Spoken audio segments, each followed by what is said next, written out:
All right, what's up, everybody? Guess who decided to grace us with his presence this week? And I Yeah, don't have to do the show by myself. I know it's a little rough when you're trying to do it by yourself. You're Uh, trying to think of a lot of things, and there's just like, "Crap, I yeah. don't I need that bounce it off of you." hmm Uh-huh. Well, and then not only that, but like mid trying to think of stuff to talk about, the show just decides to, I don't know if it was my internet connection or the server went down, just decided to disconnect and end the show like one of my like mid sentence on something I was talking about. I was like, oh, okay, I guess I'm done with the show tonight. Well, here we go. Yeah. So, but But here we are. We're yeah, ready to rock. It's I'm what, episode 37? 37. Yeah, 37, wow. and the man, the AROD himself, we have him on the show tonight. So Yeah. we are super excited about this. Been wanting to get AROD on here, especially when I won a couple weeks ago and kind of put him on the spot in front of all the fans at the ARCA race. Uh, got him to say yes. So we're super excited. Get to know him a little bit better and yeah, learn more about Mr. AROD himself. So I guess we'll just do our quick intros. What's up, everybody? I'm Jake Smith, driver of the 89 GAM, a co-host of this here Hitting the Chip podcast. So I'll throw it over to, I think you're this way.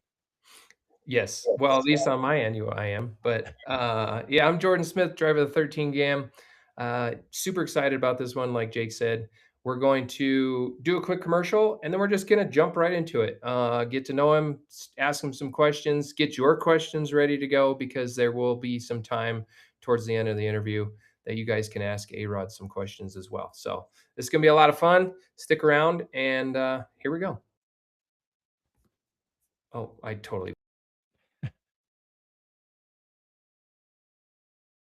Racing is all about finding an edge, and Pit Crew Pro gives you one. Add your car, choose the exact type, and your setup sheets instantly match your chassis. Build setups faster with clean, car-specific fields. Log race night sessions, tire temps, and notes, all in one place. The shock analyzer shows wheel loads from your travel data, so you know exactly what the suspension is doing on track, and the AI crew chief ties it all together. Ask any setup question, tight, loose, bumps, tires, and it gives real answers based on your car and your numbers. Stop guessing, start tuning smarter. Pit Crew Pro, built by racers for racers. Visit pitcrewpro.com to start your free trial today. And there he is. What's Welcome to up, the show, my boys? friend. Thank you. Thanks for having me. Happy to be here. And yes, Jake, absolutely well earned of my being on here with you because of that awesome win. That was as soon as that happened, not that I wasn't already going to come on, but that just sealed the deal. So well done to you. Well, thank you. Yes, I'm glad you kind of said something while I during teed that you up. interview. You Yeah, teed me up perfectly, especially after I'm sitting there in the car and I'm like trying to get my neck brace off my helmet and I'm like stuck and you're just sitting there waiting for me and like, you all right? And I'm like, I can't get my helmet off. Yeah, I exercise Uh, great patience when I wait for drive, like especially with the bando kiddos. Like obviously, half the time I'm the one helping to pull the hood up, and I'm just sitting yeah. there, twiddling my thumbs, just waiting along. No, it's fine. No, it's always a good time. I'm always patient. I sprint down the stairs from the booth, and I'm always a patient guy, so I'm ready to go. Yeah, perfect. perfect. Awesome. Uh, Well, so yeah, we kinda kick things off a little bit. I mean, you've watched the show a little bit now, so we wanna get to know more about you, start from the beginning. I mean, I would love to know how you got into broadcasting more or less than anything else. Yeah, yeah. Now that I've kind of gone through the years, the stories just become longer and longer, but it's always a good one. I think at this point now, I used to be able to say, well, 10 years ago. Well, now it's more like 15 years ago now. I started like a lot of people kind of wanted to get into broadcasting. I just simply did this very thing, turned on the mic in my dad's office and hosted a little sports podcast and just talked whatever. At that point in time, we're talking. So what, 15 years ago. So we're, in the roughly the 2010s. So there's a lot of good stuff going on in Denver sports, but it was just me wanting to make my way. I really didn't know exactly what I wanted to do. All I knew is I wanted to talk sports. So I did that for about a year on a platform called Blog Talk Radio, an old school throwback platform. And Wow. I realized that I liked it. I had a lot of good fun doing it. And so I kept that train on the track. So I decided I wanted to take this collegiately. And so I went to Metro State University of Denver, MSU Denver, formerly Metro State College. I think it just turned to university right when I started going there. But I took that collegiately. I did everything. I was both in radio and TV. So for those that don't know, so I went for both in college. So I was hosting an everyday sports talk show on the college radio station, and I was also anchoring both news and sports on our TV station as well. So I kind of had two parallel paths going at the same time because I really didn't know which way I wanted to go, and so both trains kept on the tracks. And while I was figuring that out, and then fast forward after hundreds, if not thousands, of sports shows, both on the radio and then all the different newscasts that I did. I actually started on the TV side. I was a TV sports anchor and a news reporter, and sometimes I did a bit of both. I would sometimes anchor sports, report news, whatever have you, in Laredo, Texas. All the way there's about gosh, you went downtown Laredo, Texas, which is about 2.5 hours southwest of San Antonio. You go downtown, you're a literal stone's throw away from Mexico, Nuevo Laredo. So I was deep down in the heart of Nice. Texas, not like any other Texas you would think of. I was in TV news for 6 months, 6 months, and even though I catered the last year and a half more towards the TV side and kind of always thought of radio as a hobby, after 6 months, I hated it. I hated it. It wasn't for me. There's a lot of different kind of the politics of it, different angles as to why. Mhm. But it was just the news aspect, always kind of being on and never having an ability to turn your brain off. Just turned me off. The newsroom wasn't great as well. Just kind of the dynamics just wasn't a good fit. So Mhm. it immediately soured me on it. And so I said, okay, well, if I'm going to make a change here, I'm going to do it in a big, bold ass way. And that's exactly what I did. I went and worked for the very top of the line ESPN in Bristol, Connecticut for that next year plus. So around 20, I want to say around like 2016 to 2017, 2018, if you saw a highlight on Sports Center of the Colorado Rockies or a couple different times SC Top 10, yours truly was putting that together. I was Oh. putting together highlights for Sports Center, top 10 plays. I was doing I was working on some international baseball and boxing broadcasts. I was doing absolutely everything on the ESPN side. It was so much fun. So much That's fun. Do not get me wrong, I would never give that back. But the problem was the upward mobility in a company like ESPN, you can imagine, is very, very, very long. It takes a Mhm. Right. long time to get Mhm. anywhere, to go anywhere.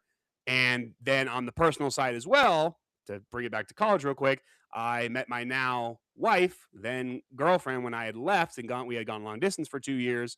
I wanted to get back to Colorado to be with her, to be with my family, and also I want to take what I had been doing professionally now for 2 years after college back to Denver.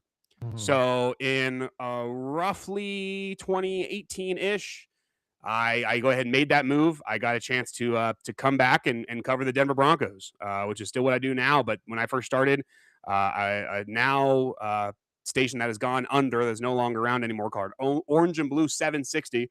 All Broncos all the time was the mantra. I Yeah. It remember was that.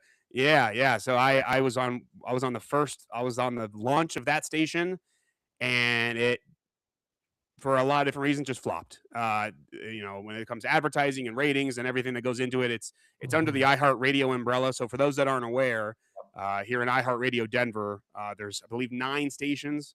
The highlighted ones are, one was Orange Blue 760, that's now Freedom 760. The top dog obviously is KOA, where I'm at now. And then Right. for those that don't know, why Willie B and I are such good friends is KBPI is another one of our iHeartRadio stations. That's why Willie B Oh, and I great. go back as we do, and so why there's such a natural connection for those that watch during circle drags here at CNS. So Nice. fast forward a little bit more. So now been at KOA since 2018. There's been a couple stints where I've come and gone. I've done some teaching as well in media. There was a time when I actually left media altogether and did with some 911 dispatcher, believe it or not. Oh, But I've been overall the most of the time I've now been at iHeartRadio KOA for 8 years, and from being a board op, pressing buttons, doing a whole lot of nothing other than just what I'm told, straight edge for the first little while. I've now evolved now over the last 8 years to I'm now running all of our KOA social media channels. I'm producing the midday show. I'm covering Denver Broncos training camp every year, and I'm going to all the home games, covering all the home games. I just covered my second Super Bowl week. I've covered the Republican National Convention, the Democratic National Convention on both sides this last election. I do everything across the board. I do it. And I'm sure you'll follow up question. We'll talk a little bit more about it. Now, obviously, I've been at Colorado National Speedway. This is now my third full season. So I've done it all. Super long winded, but it's a long background, as you can imagine. It's been a journey, and it's been great. that's No, incredible. I mean, to incredible. know and that's what I love about doing these type of interviews and you know, highlights for people is because you get to know their grassroots of where they come from and how they got to that position. So that's I mean, that's a long I mean, you've already done so much with throughout like an entire career that most people wouldn't do over the course of like 40 years. Yeah. Mhm. You know what I mean? That's that's awesome. Yeah, it's been a whirlwind. There's been a lot of stops along the way, and for those that don't know the ins and outs of this business, that is a common story for a lot of people, even at my age. I'm sure people in the comments and across CNS fandom are curious. I'm only 32, so that's all in the span of my podcast I hosted in my dad's office to start my career was probably when I was like 17, 18. So yeah, Oh, we're wow. talking the course of just what is that 14 or so years. So but in this career, to make it across, you have to move around. You got to do a lot of different jobs. You got to Yeah. find a lot of trial and error to find what you like to do, and comfortability is not really a thing. Even though now I'm in a pretty good spot, but it takes a lot to get to where I'm at for sure. Yeah. Wow. What's what I guess what team outside of like the CNS, obviously, what team do you like covering the most? Which is the most fun for you? So back before I moved here, like I've been a Broncos fan for sure, but I grew up playing hockey. I grew up playing first roller hockey and then ice hockey. My first love, my first team always was the Colorado Avalanche. Mhm. I actually a little fun little side note story when I was man probably like two and a half. I actually maybe what in my brain kind of started the fandom. I actually met now, unfortunately, just recently deceased. I met and got an autographed hat that I still have today of Claude Lemieux, Oh, who won you. the Stanley Cup with the Avalanche in '96. That probably helped to that little kid seeing that awesome Yeah. NHLer back then probably jump started the fandom. Grew up playing hockey, loved it. Wish I would have gone to ice hockey sooner. I always tell my parents that because the second I jumped to ice, I was pretty damn good. Roller, I was okay, but ice, I was good. And I only played ice for like a year or two, so I didn't have enough time to excel the game, but I was pretty darn good. But hockey and the Avs were my favorite early on. I got more into my fandom with baseball, believe it or not, when I was working for ESPN because of how much, like I mentioned, I got to cover the Colorado Rockies. Because Mhm. at ESPN, they let whoever wants to cover whatever teams they want, that you volunteer yourself. Well, in Bristol, Connecticut, people want to cover the Sox, the Yanks, and the Mets. Mhm. No one wants to volunteer to cover the Rockies. So I got to do all the Rockies I wanted. That helped spark my Rockies fandom more so. But this last decade, it has been heavy on the Denver Broncos. Both being able to cover them has been great, but just obviously, there's been obviously a lot of years of turmoil with the Broncos, but now seeing them kind of jumpstart back into relevancy the last couple of years with Bo Nix has been great. So it's definitely fluctuated. I Mhm. also got to walk in the parade with the Nuggets, who just won the championship a couple years ago. Did with the Avs too. So I've been spoiled across the board with Denver sports. Now we just need the Rockies to win the World Series. Yeah. Yes. Well, Yeah. keep your fingers crossed, especially with the new ownership of 40%, the, Penner Group took over on that one? Yeah, Mhm. yes, 40% minority. They are going to, for those that aren't on the inside. I mean, I gotta tell you, the future is extremely bright. They are here to spend some money and help this turn this thing around. The Momforts have made a great decision to bringing those two in because I mean, Mhm. the Penner show that they are willing to spend and ready to learn what it takes to turn things around. So it's exciting times at 20th and Blake for sure, Yes. for sure. Nice. So Yeah. You speak of your roller hockey days and that you've been in Denver forever, so you are a native, I would assume. Almost. And in Colorado, it's Oh, probably the only state where you technically, everyone that's from here would say, nope, that doesn't count, especially because of the state I came from. There's only two states that people do not like that come from Texas, which is the one I lived in after college, and then where I was born, which is California. I was born Lancaster outside of LA, but my family moved here when I was like 2.5. So you do the math, up to you guys. I let everyone who's from here decide whether they count me as a native or not. I don't remember California, so Close enough. thank you. I kind of say if you grew up as a kid and went through high school here and graduated high school here, I consider you a native. Yeah. Thank you. So Well, I you're a appreciate it because native. most, especially in Colorado, it's like if you're not. I mean, we still see the damn bumper stickers here. If you're not from here, you don't count. Especially if it's California or if it's Texas. I'm like, well, I'm one of those too. So That's funny. So what high school did you go to? I went to Skyline High School in Longmont, Colorado. I was raised in Oh, wow. Longmont for about 10 years. I was raised in Longmont. Yeah. Got So it. little known fact, Jordan and I actually did roller hockey for a while. Mm, We actually started roller hockey for Columbine High School, nice. and we were Did you ever play at Roll Arena? no, Did Never they ever played do? it. I don't think they did hockey at Roll Arena. Actually, probably it was just mm-mm. recreational, just skating. Yeah. Yeah. So we consisted of 90% football players that also loved playing hockey, and we got a lot of penalties our first year for checking Mm. people, and you're not supposed to check. So that was a little fun I for us. wasn't supposed to check any of the leagues I played in either, and yeah, I definitely didn't abide by those rules. So Yeah. I I love led the checking, man. league. Come on, It's hard not to, you're just playing hockey, absolutely. and you just board up on a guy, and you just throw a little shoulder or hip, and you're like, "Oh, shit, that was a little much." No, 1,000%. I'm just like, oh my bad. I'm sorry. I didn't mean to. Yeah, I did. I literally got a penalty called against me one time. Referee said I was too big. Too No big. joke. No Yeah. joke, He 'cause said, Well, I'm like, that's "What's the penalty? That's not a penalty." He goes, "Well, you're too big." I said, "So is that roughing? Like, I don't understand."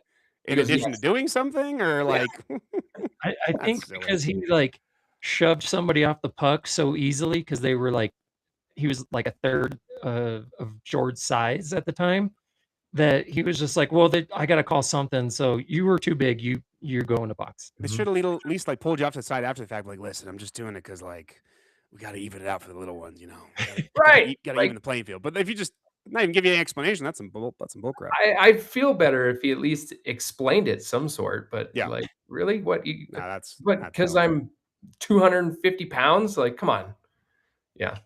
I never Yeah, got it that was penalty. I was a big kid too because I feel like I was always on the upper age of the grouping I was in when I was playing hockey. So I never got that penalty, but you did. I have to get a plaque now of, like, only guy to ever get a penalty with being too big on the wrist. Absolutely. Let's Yeah, get it printed I got it. ASAP. I got it. Oh, that's So, great. tell us a little bit, how did the thing with CNS then in turn come about? Yeah. So for those that don't know, it's a lot of fun. So I actually am very connected to two of the most previous and now considered legendary CNS race announcers over the years. The most recent one that got me this gig. So this is my third full season as the race announcer at CNS, and it's been a freaking joy. It's been so awesome so far, and I expect it to continue to just be freaking phenomenal. A couple years ago, because I live right here in Tacoma. Tacoma is my home. This is my spot. I love taking pride in this. And a guy that knew that I was here, and obviously that I'm in the career with because I worked with him, was our then at the time traffic reporter and also announcer that I didn't know about until he hit me up was John Morrissey. So Mm, John Morrissey is the one who initially hit me up because he obviously, for those that don't know, so John has lived kind of part time both here and in Mexico since he's retired from KOA, which is where we worked together for a couple years. He hit me up and said, "Hey, I'm thinking about essentially kind of living more full time in Mexico, kind of teetering the scales more towards my time in Mexico, and I don't think I'm going to be able to continue doing the announcing at CNS full time." And one thing led to another. Said, "Come on down, see if it's something that you like, that you'd be interested in." And the show was on the second I stepped in. And after one night, I'm like, dude, I'm in. I am so freaking in. And nice. if Jim and Zoo and everyone loves me, I am so in. So that was a tail end of the 23 season, and then right before 2024, I got the official nod, and now so 24, 25, and now 2026. I've been that guy, but the other connection as well, that I then found out about, one of my first jobs in radio. So I've worked at almost every station in Denver. Mhm. Outside of I haven't worked for 104.3 The Fan, but I have a lot of good friends over there, a lot of good connections. But after I worked at Mile High Sports Radio, the next station I worked at was Altitude Sports Radio. Do the Mhm. math, because Altitude. So for those that don't know behind the scenes, at Altitude, who carry the Avs and the Nuggets and the Rapids, 10 years ago, it was kind of a split down the middle where there was Altitude Sports Radio, the radio station that has the everyday sports talk shows, and then the Avs and the Nuggets broadcasts were kind of separate from that. That Right. were always broadcast live at then Pepsi Center, now Ball Arena. One of the first jobs I had was running some technical side stuff, kind of producing when Mark Mosier was the then radio play-by-play for the Avalanche. And so I got to know Mosier a little bit, and then obviously now having followed in the footsteps of two guys that I have worked with at some point in my career, Nice. following those two guys now at CNS has been freaking awesome. So is Morrissey. I've heard the great stuff from Moj, two legends that I have been graced to be able to work with in my career leading into CNS. So for those that believe in the, things meant to be, kind of, it feels like it's that trajectory for me, having worked with these, to me, legends now, both in Mhm. their careers as I knew them, both at Mhm. Altitude, both at one of the best traffic reporters of all time at KOA, and now to me following them, two guys I've worked with, now to be the announcer at CNS. So it's all kind of come to fruition, all come together a little bit. So We'll you're have to just shake your extending that hand on the, legendary status. yeah. That's pretty cool. I mean, obviously, like you said, both kind of legends of the radio or Yep. the microphone, I should say, Mhm. at CNS. So prior to that, had you ever been to a race like short track, NASCAR style, anything like that?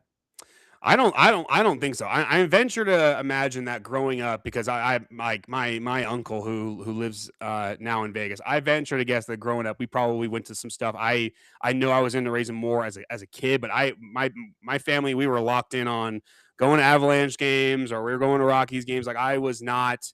I was like, I had it in my youth a bit. Like I said, my uncle, we all probably went when I was younger to different stuff, but no, not necessarily, no. Yeah. Wow. That's so how nervous were you the first night, like getting behind the microphone? Oh, extremely, and I sounded terrible. I remember because I remember early on training with Morrissey, because I had no idea whether the people wanted me to be myself, and I know if that would be liked or wanted or what have you, or if I should go all out and what I would expect the people to want. And I, of course, went the extreme ladder, and I was way too obnoxious, way too over the top. Like I was just going all out, and Morrissey just like rein it in a little, just be yourself. It's Mhm. fine. One of the best tips he gave me, because I was like this early on, is if you're always up here like at 110 percent excitement and crazy, then you won't help the fans understand when is a moment to get to that level. If you're always Right. there, then it's Oh, hard yeah. for them to, it's because for a fan over 3-4 hours, it's exhausting to be like always energetic, always going crazy if Uh-huh. you're always there as the announcer. So now Right. I've reined it in enough, and even a little bit more so, I think, this year, as I'm really, as a couple years in, starting to been honing my craft. I'm a lot less nervous, a lot more myself, get that Mhm. excitement from the fans and what have you. But early on, I was nervous. I know what to expect. I knew as I started to cater it, I knew I would start to do a little, some things a little bit differently from Morrissey and what I could expect. 'Cause obviously, I never heard him, but I've heard amazing things about Mosier back in the day. So just to make it my own and to find myself and to be what I think the fans would want to hear, more so than just thinking for them and giving them this fake, obnoxious, ridiculous, over the top race announcer. Right. Right. Right. No, that's awesome, and, yeah, just to kinda pick those moments, especially like figure eight racing and train racing, right? Yep. Like getting that excitement when they're coming into the X, or even when like the outlaw figure eights coming to town, like get that excitement, like, oh, here we go. We might have it, something Mhm. going on here in the X. Like I totally can understand where you're coming from, because if you're always like that, you're like, oh well, I'll never know when's the good point to have that excitement. Yeah. Yeah.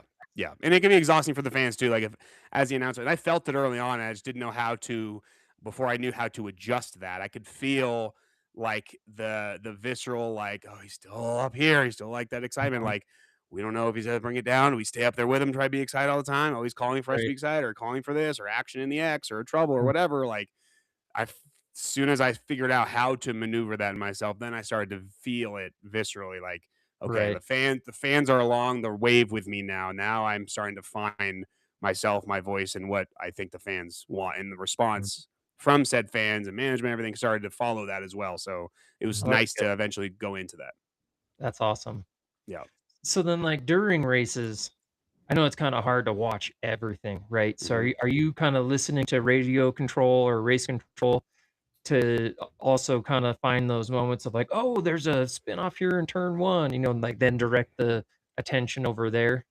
Yes, yeah, absolutely. I'm listening to absolutely everything, both of the stuff that's off the radio up in the tower, both to the obviously listen on the track channel as well. I'm locked into absolutely everything and honed in on different action. And then obviously throughout different races, you're following the trends as well. And now Right, that I've got some years under my belt, starting to yeah, as I've completely now understood the divisions, but also understood the individual racers and things that can happen in Right. certain moments. It's just all of it's kind of come together, and if I right, am on top of that, then I immediately can get the fans on top of that with me as well. So right, over right, the years, it's all kind of it's been a fun development for me to give that to the fans. And now that I am 100% all in understanding what's going on and how to not only read what's happening now, but what could happen shortly, and mhm, letting the fans right, know, hey, keep an eye on this or what have you. Like the easiest example, obviously, like you mentioned, is the figure eights with the X. Is the as the race goes on, the field expands. Obviously, that's rear of the field is going to have to start making those decisions with the front of the field in figure eights. right, But that's one example. But a lot of other divisions,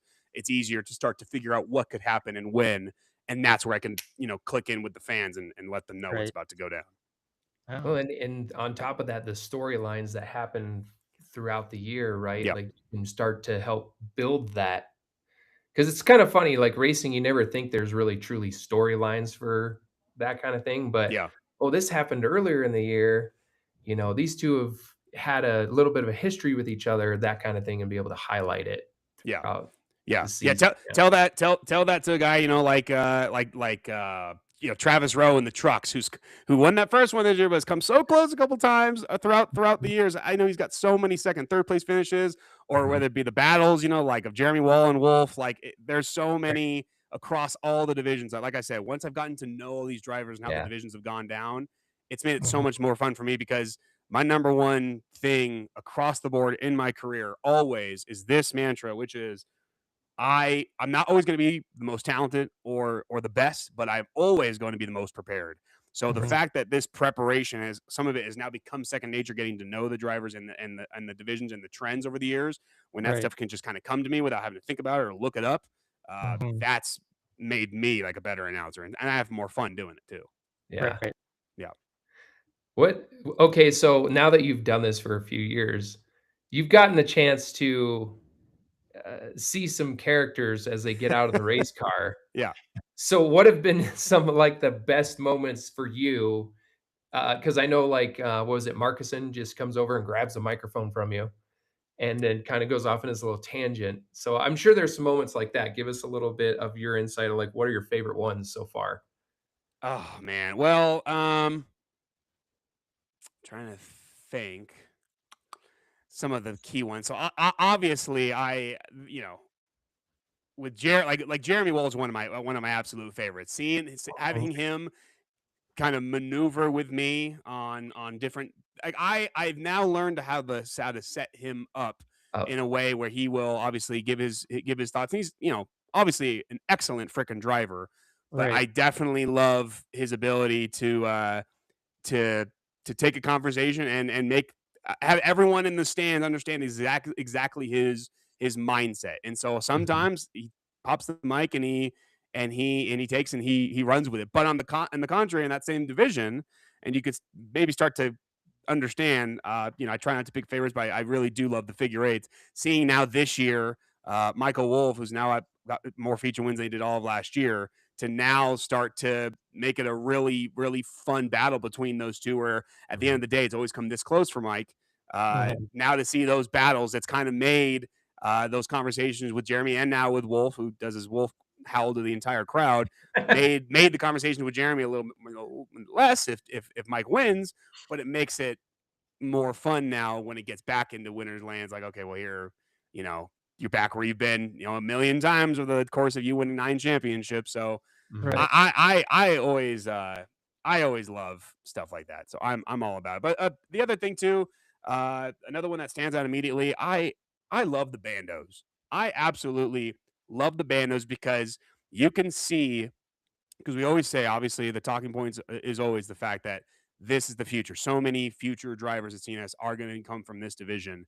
And I love, you could clearly tell how polished so many of them are in the post race interviews. And I love now that this year we do the three, we do the podium, we do the Yes, top three. I do It's too. it's it's a great promotion of the bando drivers. It gives them the love because they absolutely deserve it. And then you just see how polished they are in what they've been trained to do. Not obviously behind the wheel, but in front of a microphone as well, because that's part of it. Is they build the camaraderie with the fans over the years and even then decades. That's another one that stands out for me. There's a million different ways I could answer that question, but I love so much about the experiences. And again, to not to go back on too many times, but to get to know these drivers and know their comfortability and what they're wanting to be, to chat about, or what they're really good at in terms of talking about. Mhm. That helps all these interviews get better and better and better over the years. Yeah. Oh yeah. We've been talking to our nieces about like, hey, no matter what he asks you, just at the end, make sure you try to hit your points of trying to thank your, sponsors and your family, whoever you want to thank, like make sure you do your thank yous. And I think every time Addie, especially this year, has been interviewed by you, she's just been so nervous that she just kind of forgets what to say. It's kind of like making fun of Jord, like I don't know what to do with my hands Yes, moment. So yes. yeah, but it's cute. I like you said, the bandos and hearing them talk and get that highlight, especially the top three. I just love it, and hearing what they all have to say, and it's very heartwarming to have that and have them, the top three showcase themselves in front of everybody.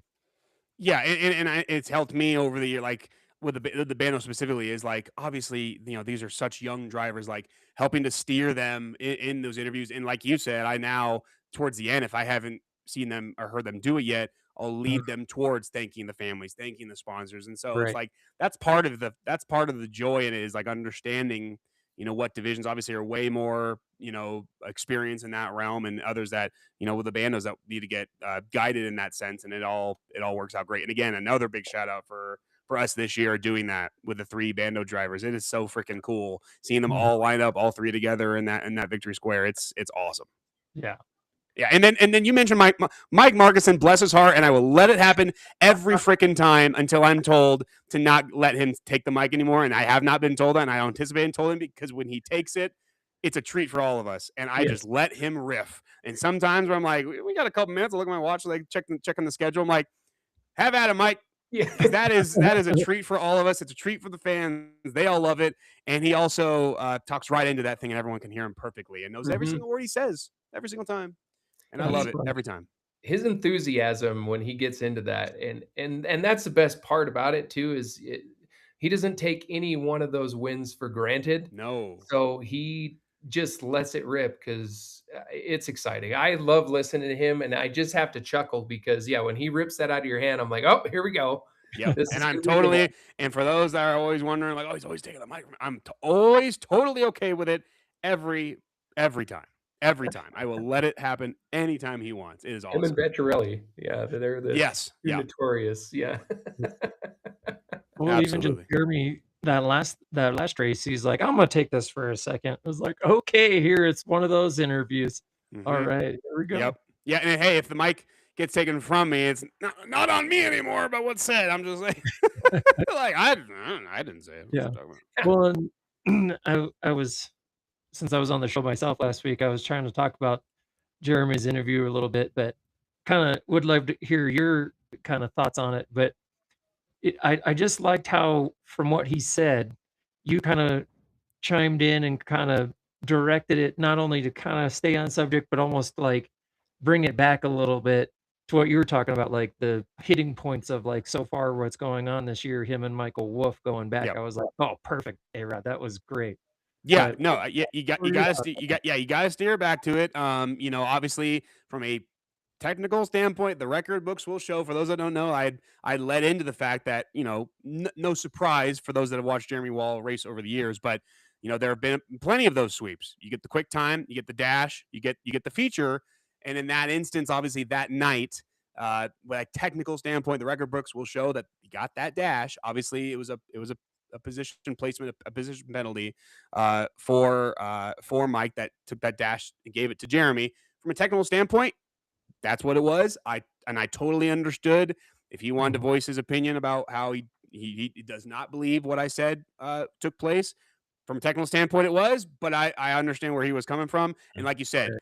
all the years of experience across the board, I brought it back obviously to discussing that battle, because that battle between those two, and on a very professional and a very great level with those two. It's obviously there's no bad blood, if you will, between those two. Right. It's a great battle, and I steered it back to that. Even though from a technical standpoint, I wasn't wrong.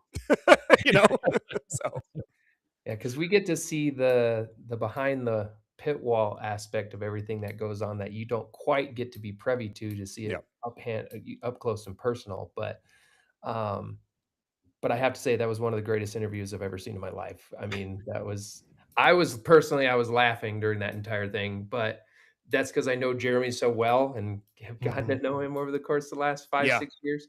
So, I took it a little bit differently than I think probably some others did, yeah. but I Well, couldn't help but just cry laughing. I gotta say though, there's someone who's given Jeremy a run for his money on a couple of races in a row over in the pure stocks, Maury Christner, because Yes. he talks about Oh, his first win coming when his wife is not in the building, and he says, "Oh man, I won the first one without her here," and then obviously he wins another one in a row, and that interview was probably one of the most. It was just this last week. It was probably one of the most fun ones I've had. He's like, "All right, well, I won. Now the wife was in the building this time." I was like, "Okay." Immediately I was like, "Okay, so what's the secret sauce? Like her being here, her not being here? Now you don't know because you've won one with her here, won one without her here."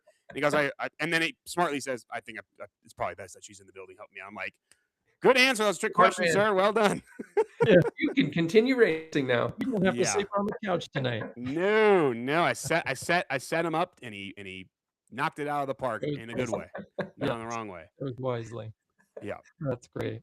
You gotta give those softballs and see how they'll react, and sometimes it's either gonna go really well or, "Oh, sorry about the, sleeping on the couch there tonight, bro." I will place it on a tee for the guys and gals that knows how to hit it out. And if they do, they amazing. And if they don't, maybe I'll try asking it a secondary way to kind of be like, "Are you sure you don't want to say this?" And if they don't do it, then you only get in my book, you get 2 strikes. You don't get 3. It's not baseball. You get 2. I'm gonna try it for you twice most of the time because all of our drivers are so freaking awesome. Most of them understand where I'm going with it, and they will knock it out of the park on the first Mhm. attempt, like Jeremy does, like Michael Wolf does, like Maury Krishner does, and Mike Markison. I don't even have to pitch to him. He just takes the ball and just walks it to the outfield and throws it over the he throws it over the fence.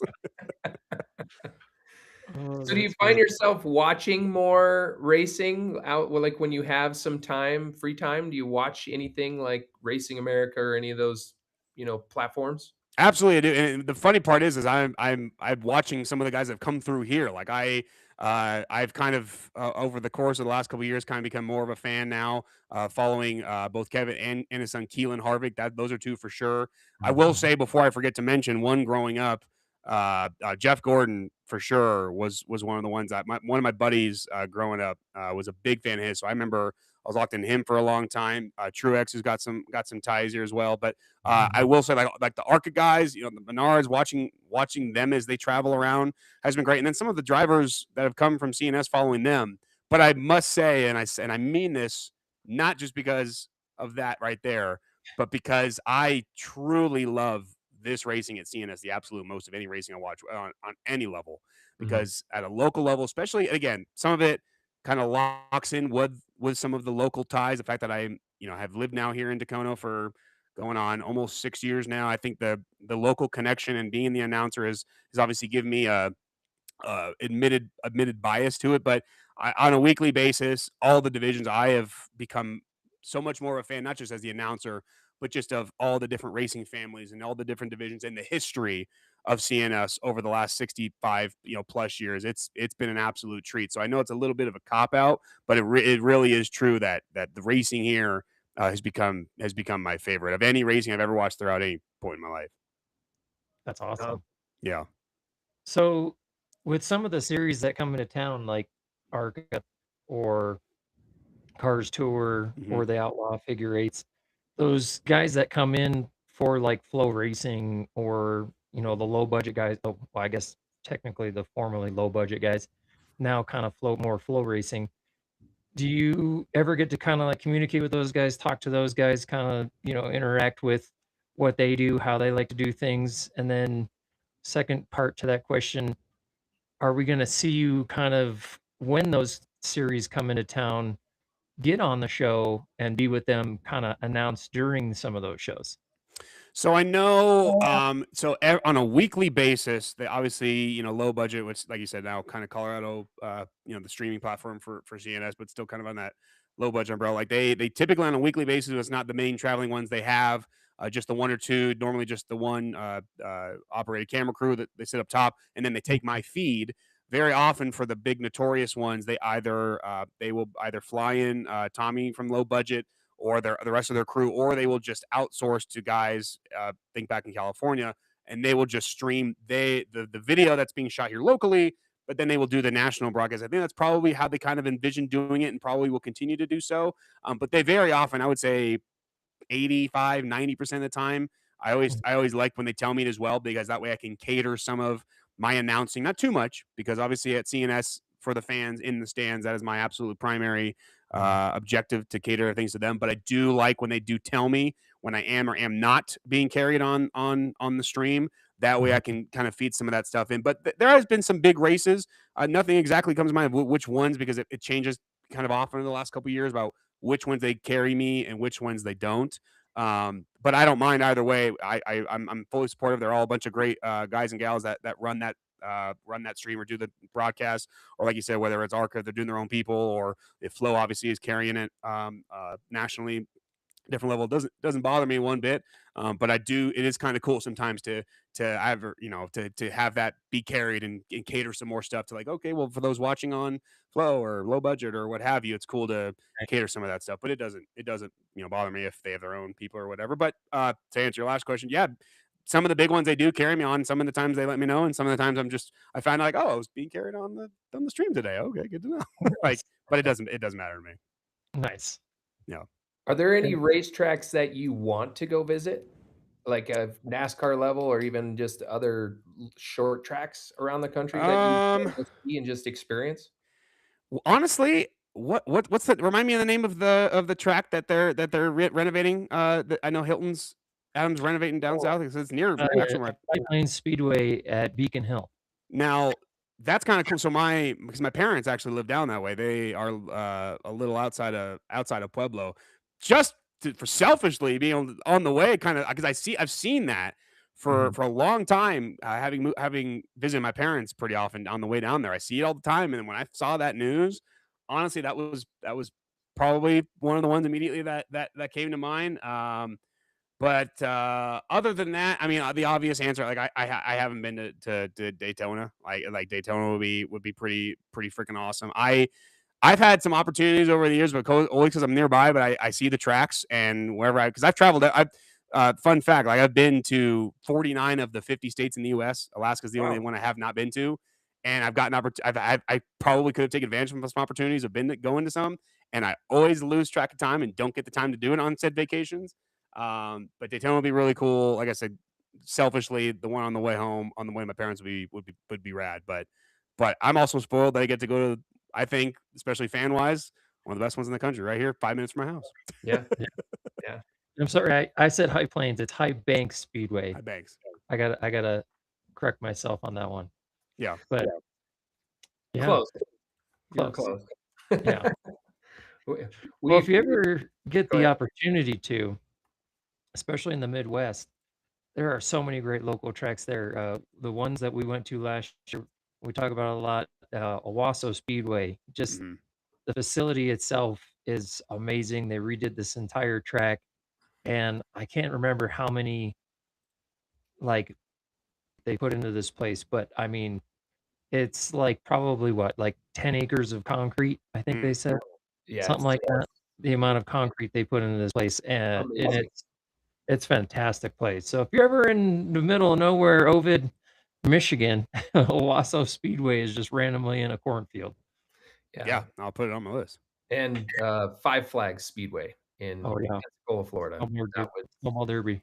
the Snowball Derby. It's a unique event for sure. It's the Daytona 500 of short track racing. I'd highly recommend if you get a chance to, you wanna just get outside and go visit Florida in December when it's not stupid hot, Yeah. that would be a good one. Yeah, I mean, not stupid hot, but I'm also a guy that is a little insane. Like I'll go to like Las Vegas in the middle of the summer, so nothing bugs me. I don't care. I don't care. Especially if there's a Comic-Con in Las Vegas, you'll just be like, "Alright, I'm going." Oh, I'm in. I'm in. And most of it will be indoors, so it's like you're outside for like 2 seconds. You're like, okay, back inside we go. Right? Yeah. We've been kind of I don't if you haven't seen the comment section here, Hmm. at all, but we've been starting to get some questions that have kind of come through, so I'm gonna kinda throw some of these at you. Bring it on. Um, so here we go. So this comes from Brad Skufka, and he wants to know, "What's your favorite class to announce?" Uh, Again, to not pick favorites too much, and I'm gonna give an answer, but I will say I really do love calling every single division. There isn't one where I'm like, oh, I'm gonna drag on or whatever. Like I really do love all the divisions. I've started to kind of cater my love a lot more towards the bandos, just because those kids are just so impressive and they go all out. I prob I honestly, and this is the honest answer, I'm gonna cop out a little because I've gone back and forth a couple times. I think early on in my announcing days, obviously, immediately, like everyone would, I immediately started to really love the figure eights just because it's insane Mhm. what they do. As time went on, the amount of action, especially the impressive car counts, legends, then I started to kind of evolve into how much I really like to call legends. Especially not last was it maybe the 2024 season, maybe my first full year, and a little bit of 25 too. There were just a lot of wrecks, a lot of rough ones. Mhm. Shout out to my guy Jeremy Kruger, who's kind of got a tough go over the Yeah. last couple Yeah, years cool guy. with his car. Him and I have become friends. That Blue Nightmare car had a lot of trouble over here. Shout out to him. As of right now, again, big fan of the games as well. I really like the Grand Americans. The action with those guys, and also a moment to mention across the board, not just the games, but games trucks. The amount of freaking talent this year. I know this is only my third full season, but this is probably some of the best collection of talent across the board on all the divisions in terms of competitiveness. Like, and we're talking obviously about Jeremy's now battling with Mike Wolf and not running away so much this year because Mike's just it's got such a damn good car right now. But Mhm. across all the divisions, there's such awesome levels of competitiveness Right. across the board. Like, I mean, I know it's super early on in the year, but there's nothing wrong with racking up points. But a lot of these guys are still so damn close to each other. Yeah. It's different winners very often. I would say right now, my favorite to call is I'm probably going to go back to the figure eights. I'm probably going to go back to figure eights. Now, it's always good when we have a car count over 10. 10 is Mhm. kind of my minimum. When you get below the 10, you're kind of hoping that there's not too many cautions. That way, the field could have its time to spread out. Out. Because I Mhm. mean, honestly, if the car count's under 10, the dashes it's tough, especially with Right. how far and away Jeremy and Mike will get over the rest of the field, and the dash just doesn't have time to spread out. So when those features are extended a bit and the car Mhm. count is over 10, I really, really enjoyed calling figure eights and getting the crowd into it. Like I said, to go back on the comment of hyping up the crowd and letting them know, obviously, get ready. This field spreading now. The action in the X is going to be coming. Mhm. The figure eight's probably the most fun I have calling, and I think the crowd probably feels that as well. That for them, they probably have the most fun hearing that being Yeah. called. So figure eights, I would say. But across the board, they are all spectacular competition. They're all fun for me to call. I love them all. That's That's awesome. awesome. Yeah, it makes it a lot easier for you when there's more action in the X because, um, yeah, you know it's coming, and then you can get that Yeah, excitement going, and the best game of chicken that there is. 100%. Period. Period. And most of the time, the rear of the field is going to be the one giving way to the front because if something Uh-huh. goes sour and Jeremy or Mike's got a big time lead or Dennis got a big time lead and someone did not give way when they are either so far back or even a lap or two down, if they don't give way in that game of chicken, it's not going to be pretty. It's Mhm. just not. You know, We throw 'em in a box. I'd have loved to have you, been the announcer. What was that year, Jord? It was, I think it was 2022. It was, like, the last race of the year, and they Oh, let it was the Super Stocks, Pure Stocks night with the figure eights, and they let the figure eights go last. and the super stocks and pure stocks went first to allow all the figure or super stocks, pure stock guys, if they wanted to race with the figure eights. So they gave time That sounds between all from the how races. when do you think that was? Because that does sound really familiar. Maybe I was 22, maybe shadowing. Maybe I was 23. shadowing more. Oh, okay, because I was gonna say I think they did something like that somewhat recently. Because I feel like I was shadowing. Maybe I was shadowing Morrissey when that. Because that sounds There familiar. was like I think at Maybe they least did other There's like 20. shades of it. 30 cars in Yeah, that. they Yeah. had more than 20 cars, and I mean there was just action everywhere. And it was probably one of the best figure eight races we had seen since phew, 90s when they used to bring in like 20 or 30 of them every night.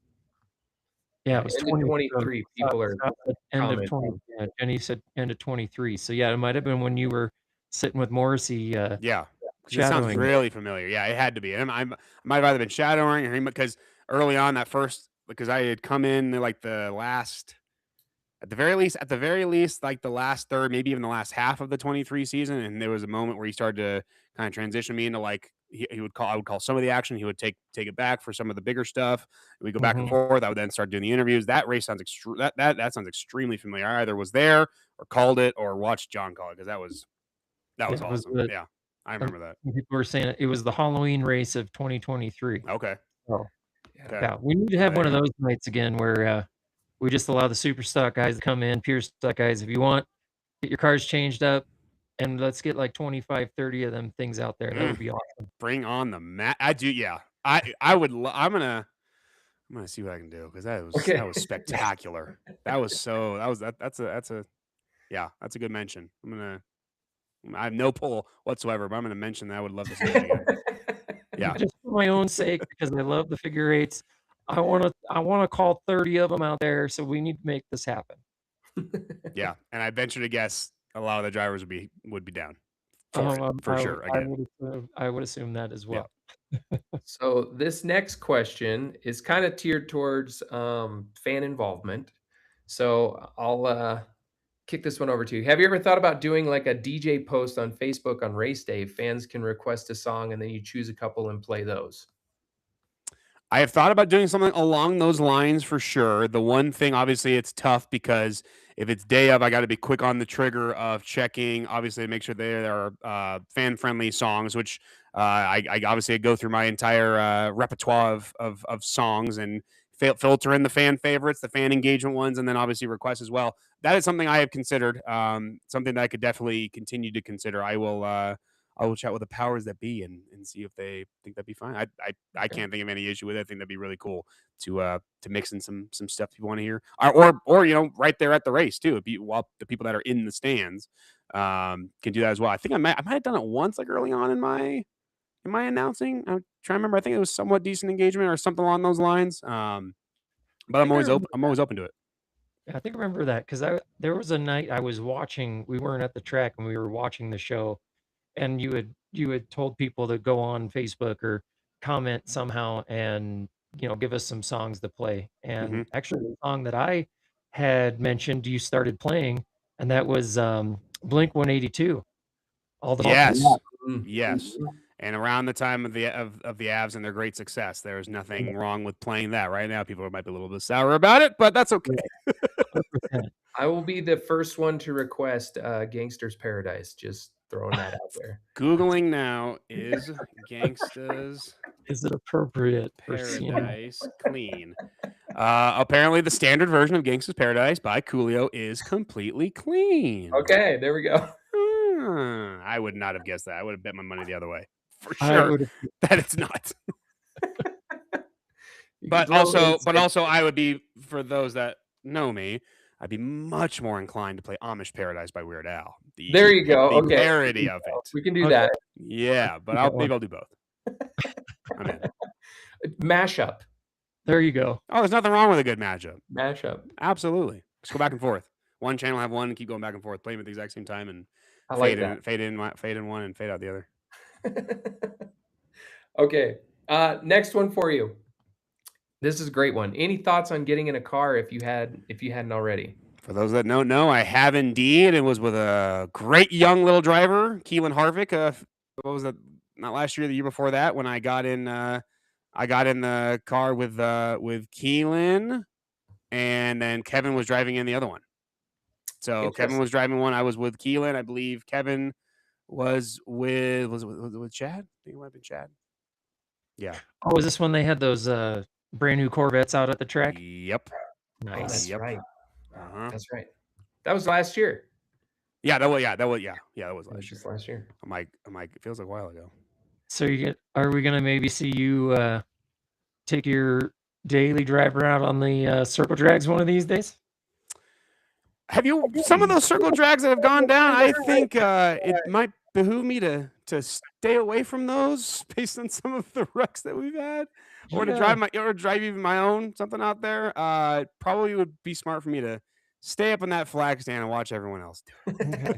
Yeah, Just especially, I mean, we started with a bang this year, literally, in the circle drags first night out.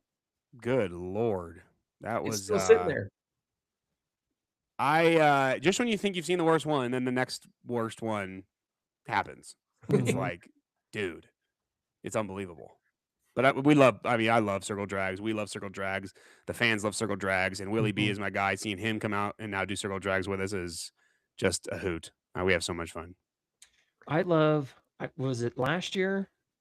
I'm pretty sure it was last year, maybe 24, when the Cybertruck almost beat the classic Corvette. Robert and the And Corvette. Shout out to yeah, Robert. yep. That was the amount of eyeballs across all the different versions on social media that I came across. The exposure that the track got because of that one race was outstanding. And Yeah. I selfishly am super excited that went that viral because that was unbelievable. That Yeah. was unbelievable. And obviously, for our fans, they were very excited to see the Elon go down. Mhm. So Right. It's so funny that two of the most like notorious videos that have come up in the last few years have both involved circle drags. Correct. One being a wreck, and then one being dominating a Cybertruck. that's true. Yeah, Yeah, keep them coming. keep Keep them them coming. coming. I wish we could do even more of it. Yeah. Okay. I do have well. Here's a quick one. This comes from Eric. I can't even pronounce his last name correctly. Malavasic. Malavasic. He's happy that you are able to announce that correctly. So It is like I mentioned, I am big on preparation, but because we have hundreds of drivers, I tried my best to make sure I get every single one of them right. And if there's anyone either in the chat or knows of one that I don't say right or have said it wrong a few times, please let me know. Either let me know in the chat or email me, arod@coloradospeedway.com. I am always trying to get as many of the names right as possible. Like I said, I'm a perfectionist and I want to do all the drivers and their family history justice. So Malavasic is one of them.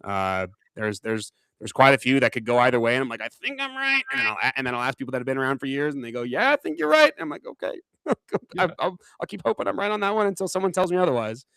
Usually people will tell me, which is great. I want to be told. I have I don't know if you can tell, I have the thickest skin on earth, and it will not upset me if someone tells me I need to do something right or change something. I always welcome to that. So I'm feedback in general for that matter. But definitely want to always pronounce people's names right. So, Mr. Malavasic, you are welcome.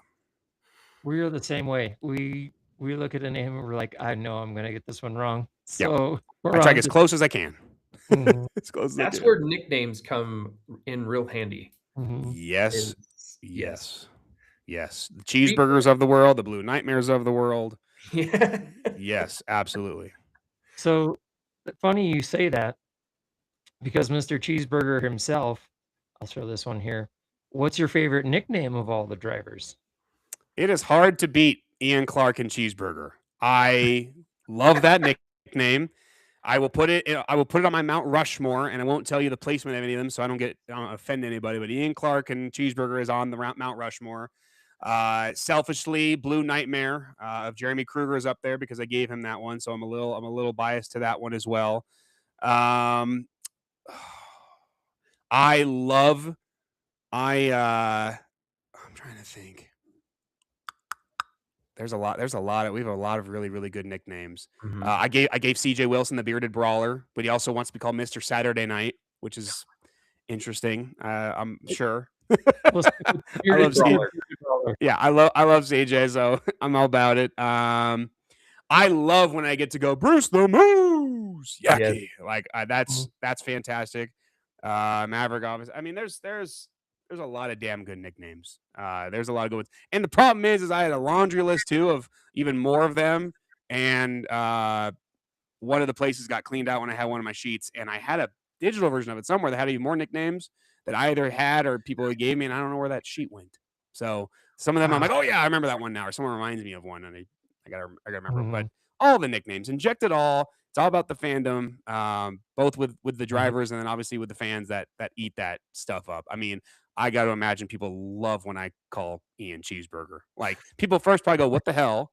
And then they go, "I love it. Let's go, Cheeseburger." Oh, Yeah.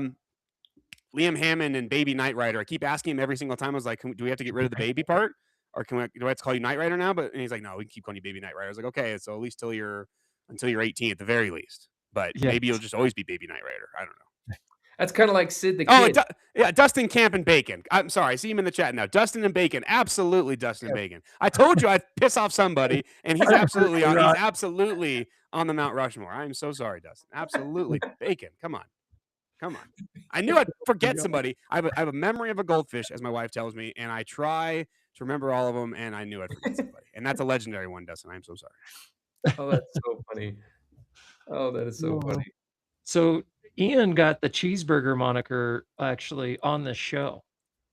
Ah. We, Oh, he there was a picture it just so seemed like the last couple years, especially on the Shines photos and a couple over in the JJM photos, somebody would snap a picture of Ian in the pits, and he always had a cheeseburger in his hand. Or when he'd walk by our pit, he'd always have a cheeseburger in his hand. Always. So a couple years ago, we had him on the show, and we gave him the moniker Cheeseburger while on the show. I love that. I did Yes. not. I got to imagine at some point in the last 3 years I have asked, and maybe he's told me I just forgot. Again, memory of Mhm, goldfish. That's awesome.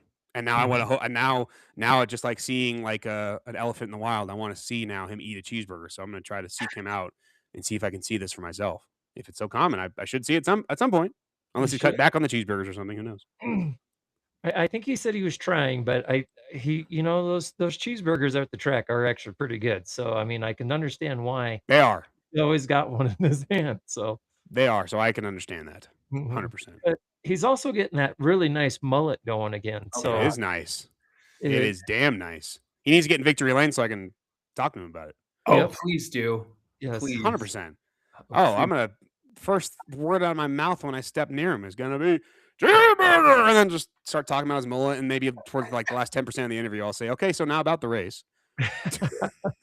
yes, So, Ian, you have to get in the winner circle at some point so we yes, can all see that interview. It is like a must at this point. yes. Hands down. Hands down. Oh my gosh, that's fantastic. Okay. And then, so as far as like not to get into your career, but how are you set in for like a certain amount of time right at this point? Like, or is it like a year by year thing that you kind of go with CNS as being the announcer? Like, how do you foresee yourself in your career doing this for however many years? I I want to be the announcer at CNS as long as the Andersons will have me. Cool. Hands down. I Perfect. love what I do. Like I said, Dacono is my home. Obviously raised in Longmont, but the last 6 years, Dacono has become my home, my community. I'm so invested in everything going on here. I'm so invested in what Chad and Stacy and Owen are doing now at CNS. Obviously, with the help of Jim over the years, it's been awesome to see the growth. It's been awesome to see the potential and see everything come to fruition. And had everyone, the drivers, you guys, the fans, everyone kind of take me in under their wing and show me the ropes and take me in and accepted me. It's been an absolute treat. So I'm locked in here. I am the guy as long as the track and everyone there will have me. So That's awesome. I'll do this as long as everyone wants me to keep doing it. 100%. Perfect. We want you there, so we I love hearing appreciate it. your voice on the intercom. So we'll advocate for the A-Rod to stay. I need you guys keep that going. We got to get you like a caricature like T-shirt now. Just says AROD. Absolutely. Yeah, we'll have Absolutely. to And make that and happen. and now I can do which is the first time. And again, no one no one believes it when I say this, starting with my wife, but I do try really hard to be like a humble person. But I will say this year is the first time where I've had like kids at the track ask me for my autograph. And if I That's see someone awesome. with that, if I see someone with shirt like that, I'm gonna sign that thing. I'm gonna bring them up to the booth. I'm gonna let them hang out. I'm gonna do whatever it takes to like make them happy because they are if they were to wear or see something like that. Like I and it's a great moment to mention. Like I love the fans. I love making the day of any of the like the kid fans are the future fans of Yeah. CNS. So like I had like three guys come up to me like for example this last Saturday and like were super excited to like chat with me and meet me and talk about things. I'm like, well, they mentioned the broadcast booth. I was like, well, come on up. I'll show you the booth. Like I'm gonna give you guys some swag. I want to show you what it's like up there. Like if you're curious or like there was a couple weeks ago, like a mom had come up to me and told me really emotionally and sadly, like, "Hey, you gave my kid a hat, but some other kid like just took it from him. Can you get him another one?" I was like, "Well, I'll do you one better." Like I took him. I was like, "Let's go up to the booth and show you from up there, the view up there. Give you a new Nice. hat." I think later on, I think if I remember correctly, he asked me later on like to sign it too. Like again, I'm like, this is about the drivers and about everything else, but like I'm not gonna say obviously I'm not gonna say no. That'd be really cool if someone wants my autograph. So I was like, absolutely, let's freaking go. Like That's it's all awesome. it's all about the fans. It's all about making the experience as great as possible across the board for everybody. So I'm all about that stuff. Yeah, That's outside of awesome. the racing, that's one of my most enjoyable moments is after the races are over and everybody comes through and the little kids and they want to sit in the car and take pictures and all that. It's like absolutely. Like this Yeah, is we're in the entertainment business, like we're the entertainers. We put a lot of time and effort into it, but it's all for those people that come and enjoy it. yeah. Um That's why I just like mentioned so many times during the races about go and hang out with the drivers in the pits afterwards. Like yeah. my Mhm. my biggest message is go and have that fun. And then most importantly, with all the different drivers you see, their families, the crew, the staff, tell them thank you because Yeah. they love giving and receiving that affection of what you guys do and what everyone at the track does. And then they love it too, seeing that excitement from the fans, especially like can you imagine? I mean, you guys see it, how cool it is for like the bando drivers to have kids that want to do what they're doing or just fans Mhm. of Mhm. kids that young and what they're doing. Like that is just that's why everyone does this stuff. I mean, it's so freaking cool. So promoting that and that ability, like, hey, go onto the track. Yeah, right where Kurt and Patrick are, right on the track, and walk over to turn two. Just hang out in the pits. I, Mhm. I I venture to guess for those that, and I know we have a lot of regulars at the track, but like let's say we have a decent amount that any given night it's their first night. They're like, wait, we can do what? We just go on the track and we can run up the demo cross hill and then run over into turn two, and then we get to hang out with all the drivers and crew. We don't need something special to do it. Like, Oh, yeah. what? That stuff's Mhm. Yep. cool, man. Absolutely. You you wouldn't you wouldn't know how many times, like, a new driver to our track, especially a couple years ago, we did the SRL, super late models and the modifieds. Um, how many out of town modifieds and super late model guys that came out, they were like, "Were we supposed to bring stuff for autographs after the night?" We're like, "Yeah." And they're like, "Do you do this every weekend?" We're like, "Yeah, we open up the pits every weekend." They're like, "We maybe do, like, fan night once or twice a year where they are allowed to do that." And a lot Mm. of times we just do before the races like SRL used to do. They'd put the cars out on the track, fans can come out, sign autographs before the races start. And they're like, "You do this after the races?" We're like, "Oh, Mhm. yeah." Fans come right up to you and sign autographs, and like, "That is the most amazing thing we've ever heard." That is why almost every single traveling series or anyone like you said as a first timer or hasn't driven a lot of CNS, that is why they almost always shout out the fans and give so much love to fans because they talk about how CNS fans truly are some of, if not the best in the entire country and if not the entire world, because they see that and they love that and they are probably so jealous of all the guys that and gals that get to do this on a weekly basis with these amazing week in and week out fans. And I think Mhm. that ability to do that on a weekly basis is what's helped the growth over the years, over the decades, and what will continue to help the growth. And that's my little part to play is with the young fans that just love the little extra oomph that I'm getting on that in that energy aspect and all the swag that I do and all that. Like that's my contribution to Mhm. helping out in the growth of that we're talking about. Yeah, love It's it. yeah, it's a huge part, and they it's been going on ever since we were kids going to that racetrack, and to see that tradition carry over, and it's nostalgic, but it also is that's what makes, like you said, that place truly unique Mhm. in comparison to any other track that we've been to or that I've at least watched or heard about, Mhm. because nobody else does it the way that CNS does it, and they wonder why there's so many people that come. You know, everybody always asks that question: how do you get so many people to come to the racetrack and be a part of it every weekend? Because it's close enough to Denver, but it's still a drive, you know, Yeah. in comparison to some other major cities. But I think that's a huge part of it. It's the fan involvement. It's getting to know the drivers even just more on a personal level, is what makes it so great. And people keep coming back because they get to see their favorite people and then go talk to them.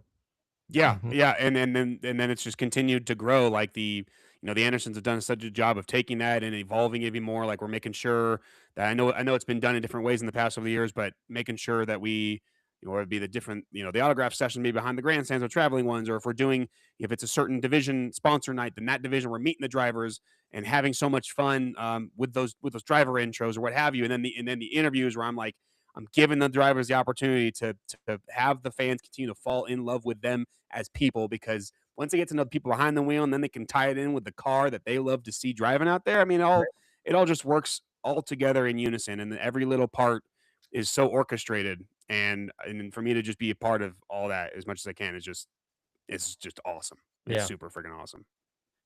Well, and you kinda saying in that as well, you and Kurt Flagman kinda Yeah. have this little interaction of with each other on race days especially.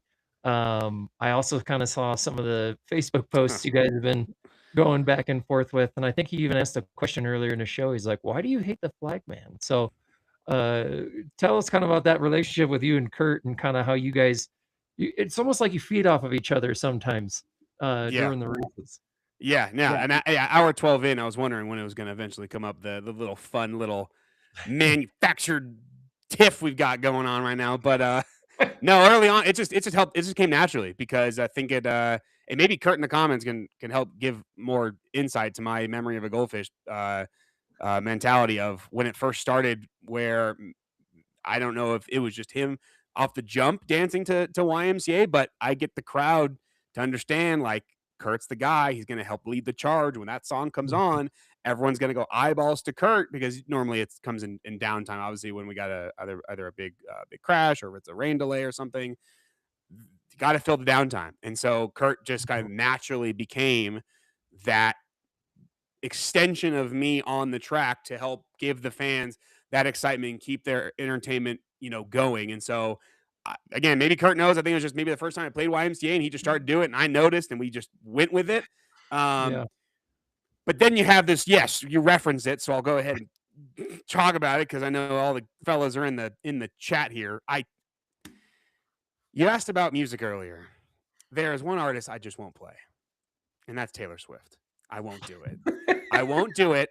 I don't want to get too many people hating on me, so I'll just kindly say I'm not a big fan. Okay. Now, for some reason, Kurt and Patrick, for some reason, wanted Bad Blood by Taylor Swift played last Saturday, and I had a resounding no, thank you. And they took it so personally, and then obviously we obviously know that they were just kidding, and I was just messing with them. But I was like, and he's like threatening, he's like, I won't do the YMCA anymore. And I go, you want me to get them to turn on you and say Kurt won't do the YMCA with you guys anymore because of XYZ? And I knew that wouldn't actually happen. So I won that little fake tiff for those that saw it on Facebook the last 24 hours. But it's all love. I love those guys and gals, the entire all the officials. Again, just like the drivers, I give everyone plenty of love. I try to give as much shout out as possible if it's the crew helping out or if it's the staff getting to a wreck quickly, whatever it have you. Like I'm giving endless amounts of love to everyone that makes the show possible, from the drivers down to the staff, the families, the crew, everywhere. So that kind of just happened naturally, that connection with Kurt. So he's locked in for life. He's got a life contract now, whether he likes it or not. He can't go anywhere ever. Otherwise, I'll kidnap him and make sure that he doesn't go anywhere. So Just handcuff him to the flag stand. I Oh yeah, like it. yeah. If not, it'll just be his skeleton. They're like, oh, the memory of Kurt from back in the day, and I'll hold up his skeleton every week. I'll change it from a Y to the M to the T to the A, so it's fine. Oh, that's a good idea. So there you go, Kurt. You're the mascot now. CNS. Okay. That's awesome. Oh my gosh, Yeah. that's hilarious. Yeah, him showing that black flag toward the announcing stand where you sit, and then your little rebuttal there that I just laughed my butt off this morning when I saw that. Yeah. I quickly found out that seems like he's a Star Wars guy. Other people were saying that you got to do those costumes with me as a Sith Lord or something. And so I immediately put myself on top of the booth, and I said I have the high ground, just like Obi-Wan Kenobi did. So That was you want to try to go at me with a nerd reference? I'm going to bury you. Bring it on. So I'm all about it. But it's all good fun. It's all camaraderie. We have a great time, and yeah, Kurt, good luck to you if you dare protest doing the YMCA this weekend with all the fans that we're about to have. Good luck with that, friend. It's not going to go well if you don't do it. So, and I'm not going to play nothing to make you do it either, other than that YMCA song, good sir. Yes. Awesome.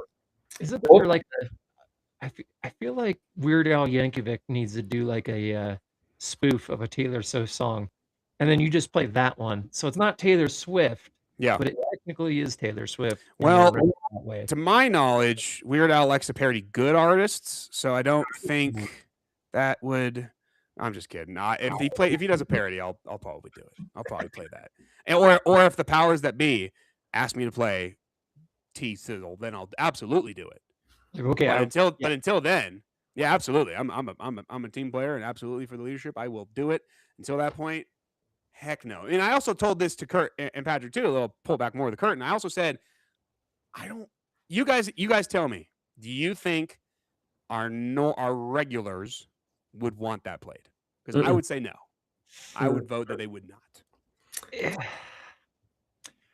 I mean, you never know who walks through the door, but True. I mean, you're talking very traditionalist. Yeah. Comes in. Yes. Yeah.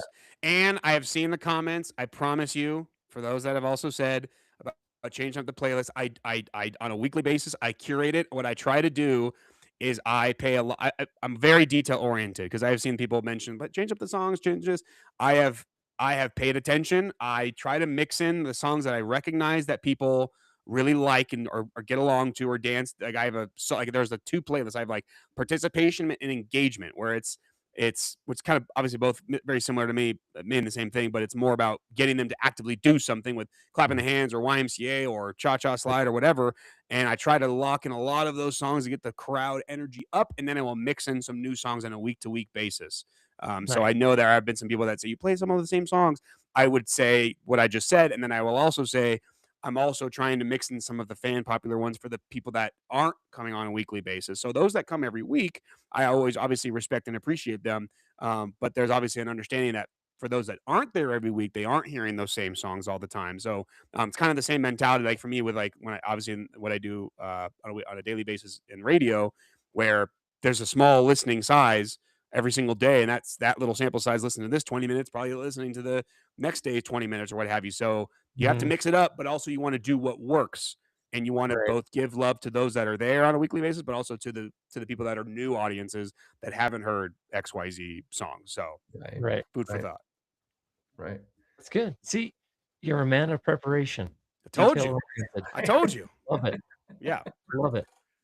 Because I if that was me, I'd just play random songs and be like, oh, that's a good one. That's appropriate. And I always had to do a quick check too, make sure it's nice and clean, family friendly. So absolutely, that's always a part of it. So if someone has a song request and they go, "Hey, Rod's not listening," a very easy answer is if it has expletives or is not clean or is even if it's not swear words, if it's something that's alluding to something a little too much for the young listener, then I'm going to play it safe and not play that. So there's no Cardi B in your future. Got it.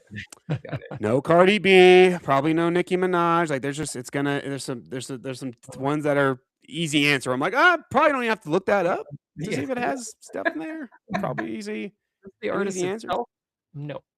Yeah. Just be an easy answer, like right off the jump of whether something's acceptable or not. Usually it's an easy answer, but I have to Google. Save myself a Google search. There you go. That's awesome. Well, man, we really appreciate your time and coming on here.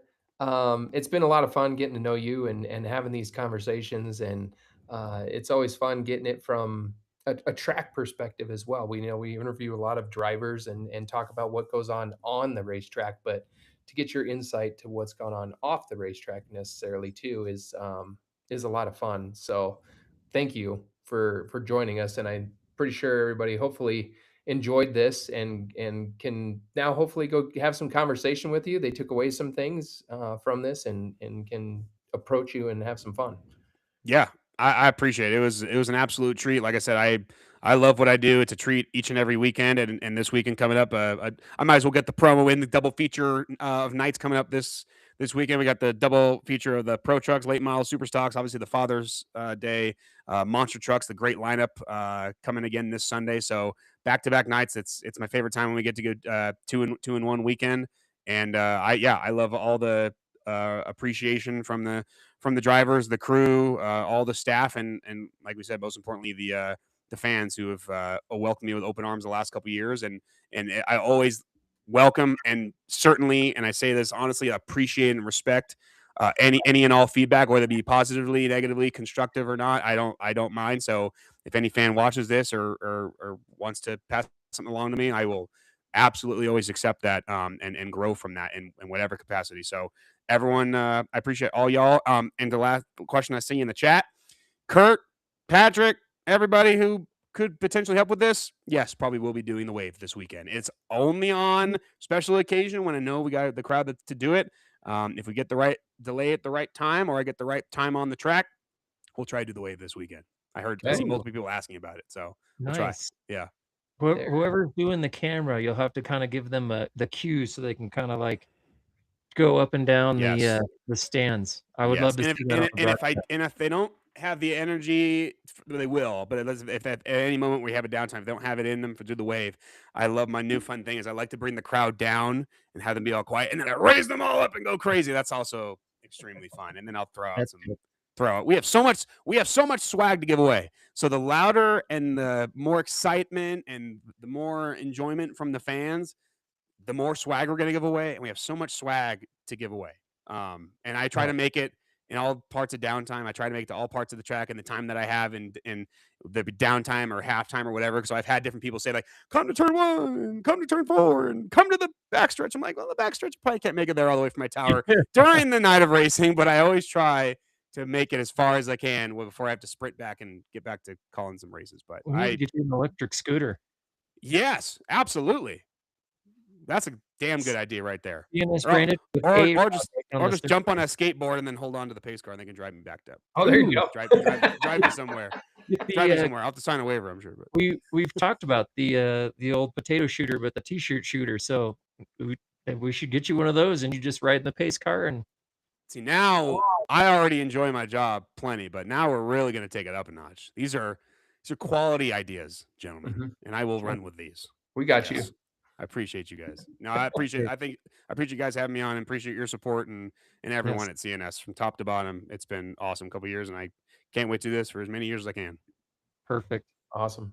Well, we Well, love it, thanks, sir. man. We really appreciate it. You have a great night, and then we'll see you. Well, I personally won't see you anytime No, soon, but I will be listening to you as I watch the broadcast from afar.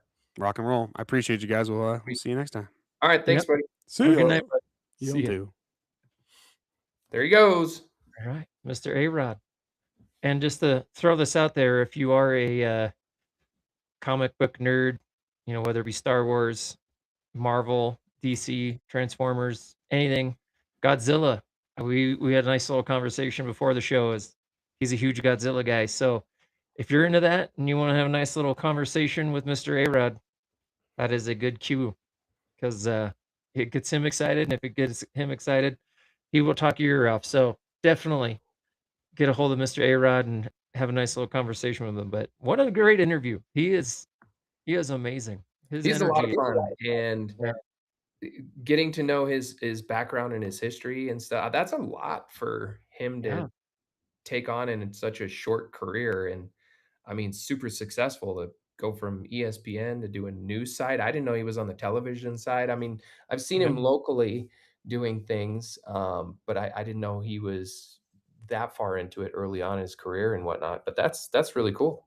Yeah, that's fantastic, and I mean, like you said, I love was gonna love one of them, and I was gonna run with them both and see which one I like, and that's exactly what he did, so, I mean, that's amazing that he finally just was like, "Nope, this is what I wanna do," and has ran with it ever since and has built off of that since then too, so, um, fantastic career he's had so far, and Yeah, it's just sky's the limit right now, yeah.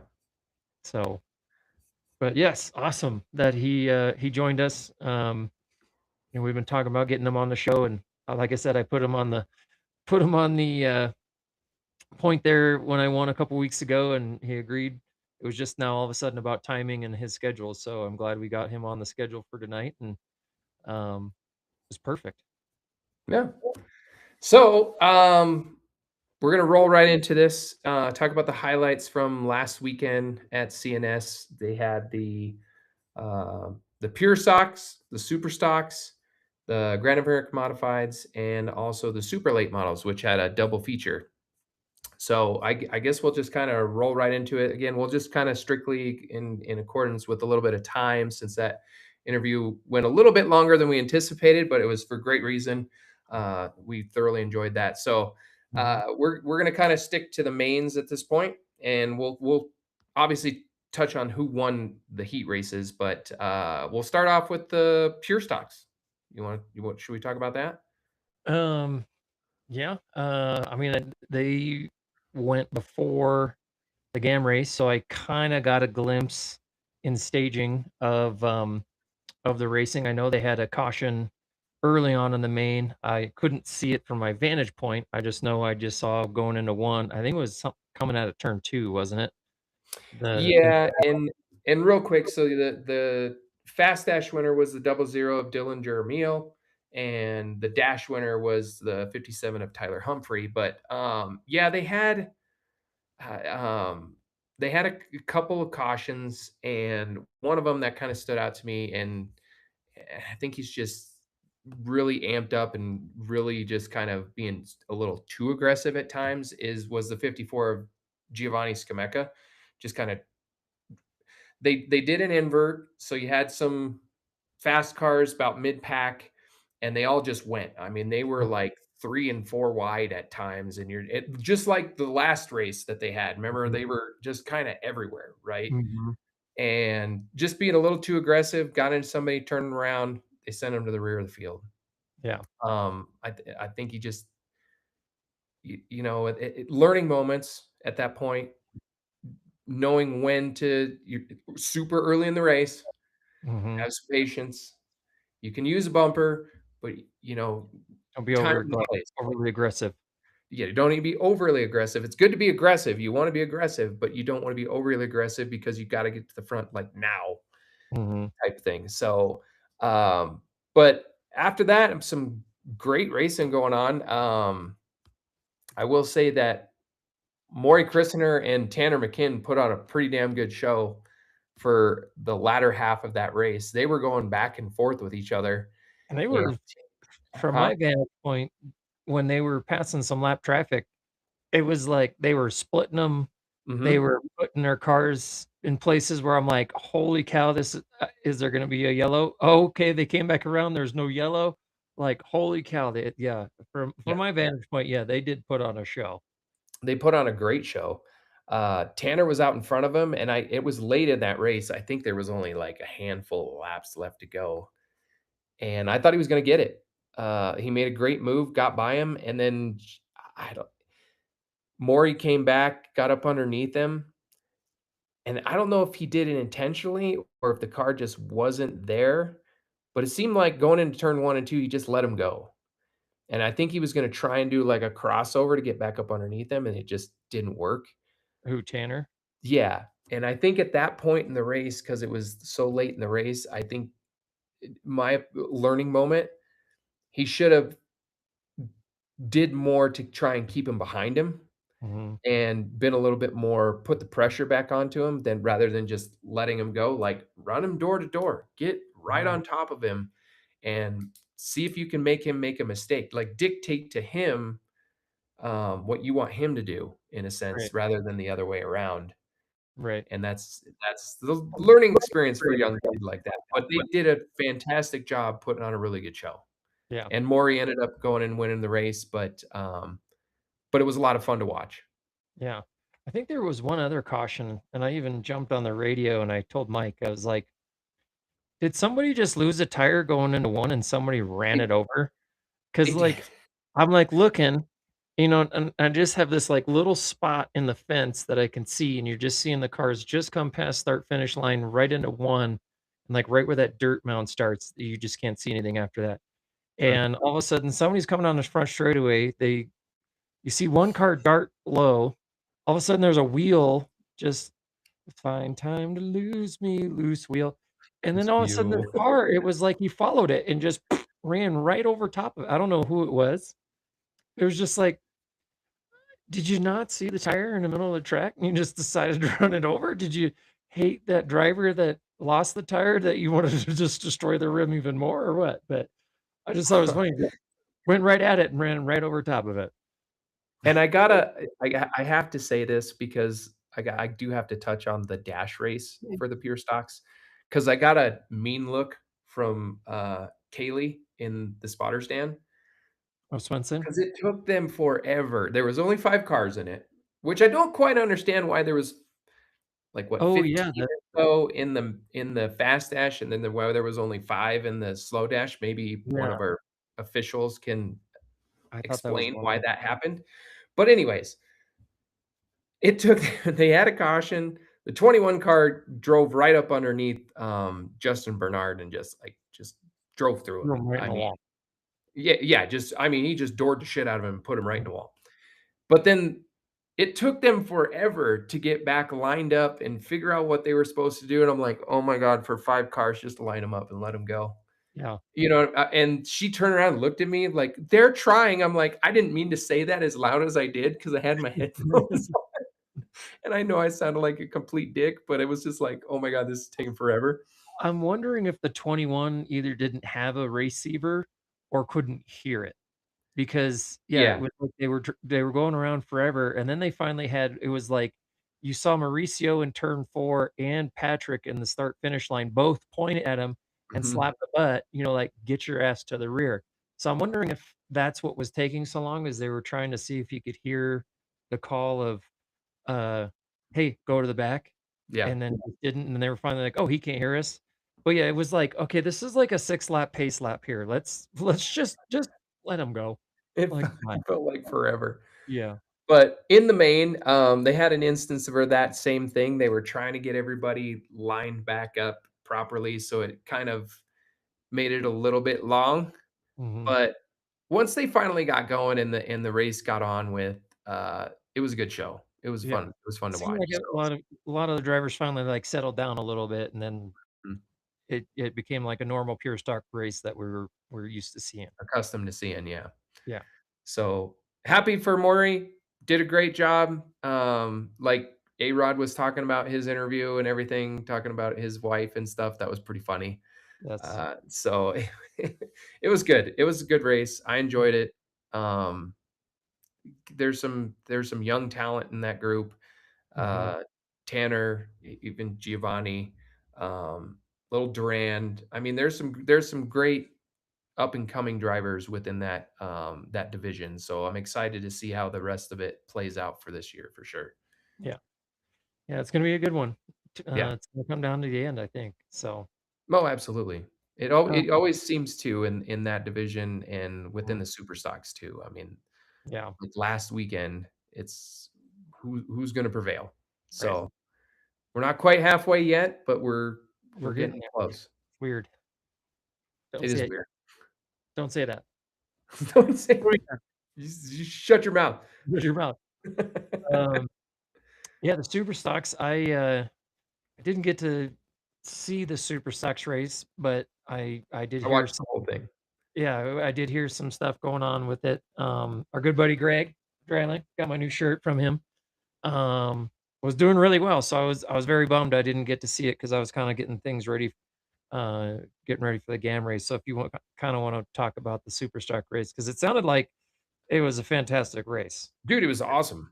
again, I will say this every week that that group of drivers is on the racetrack. They put on one of the best shows consistently every single race.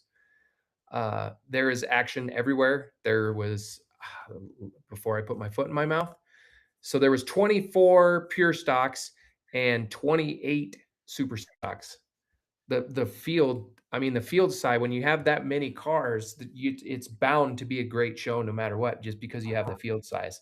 But at the same time, like there's so many good drivers within that division that it's you're gonna see action no matter what, up front especially.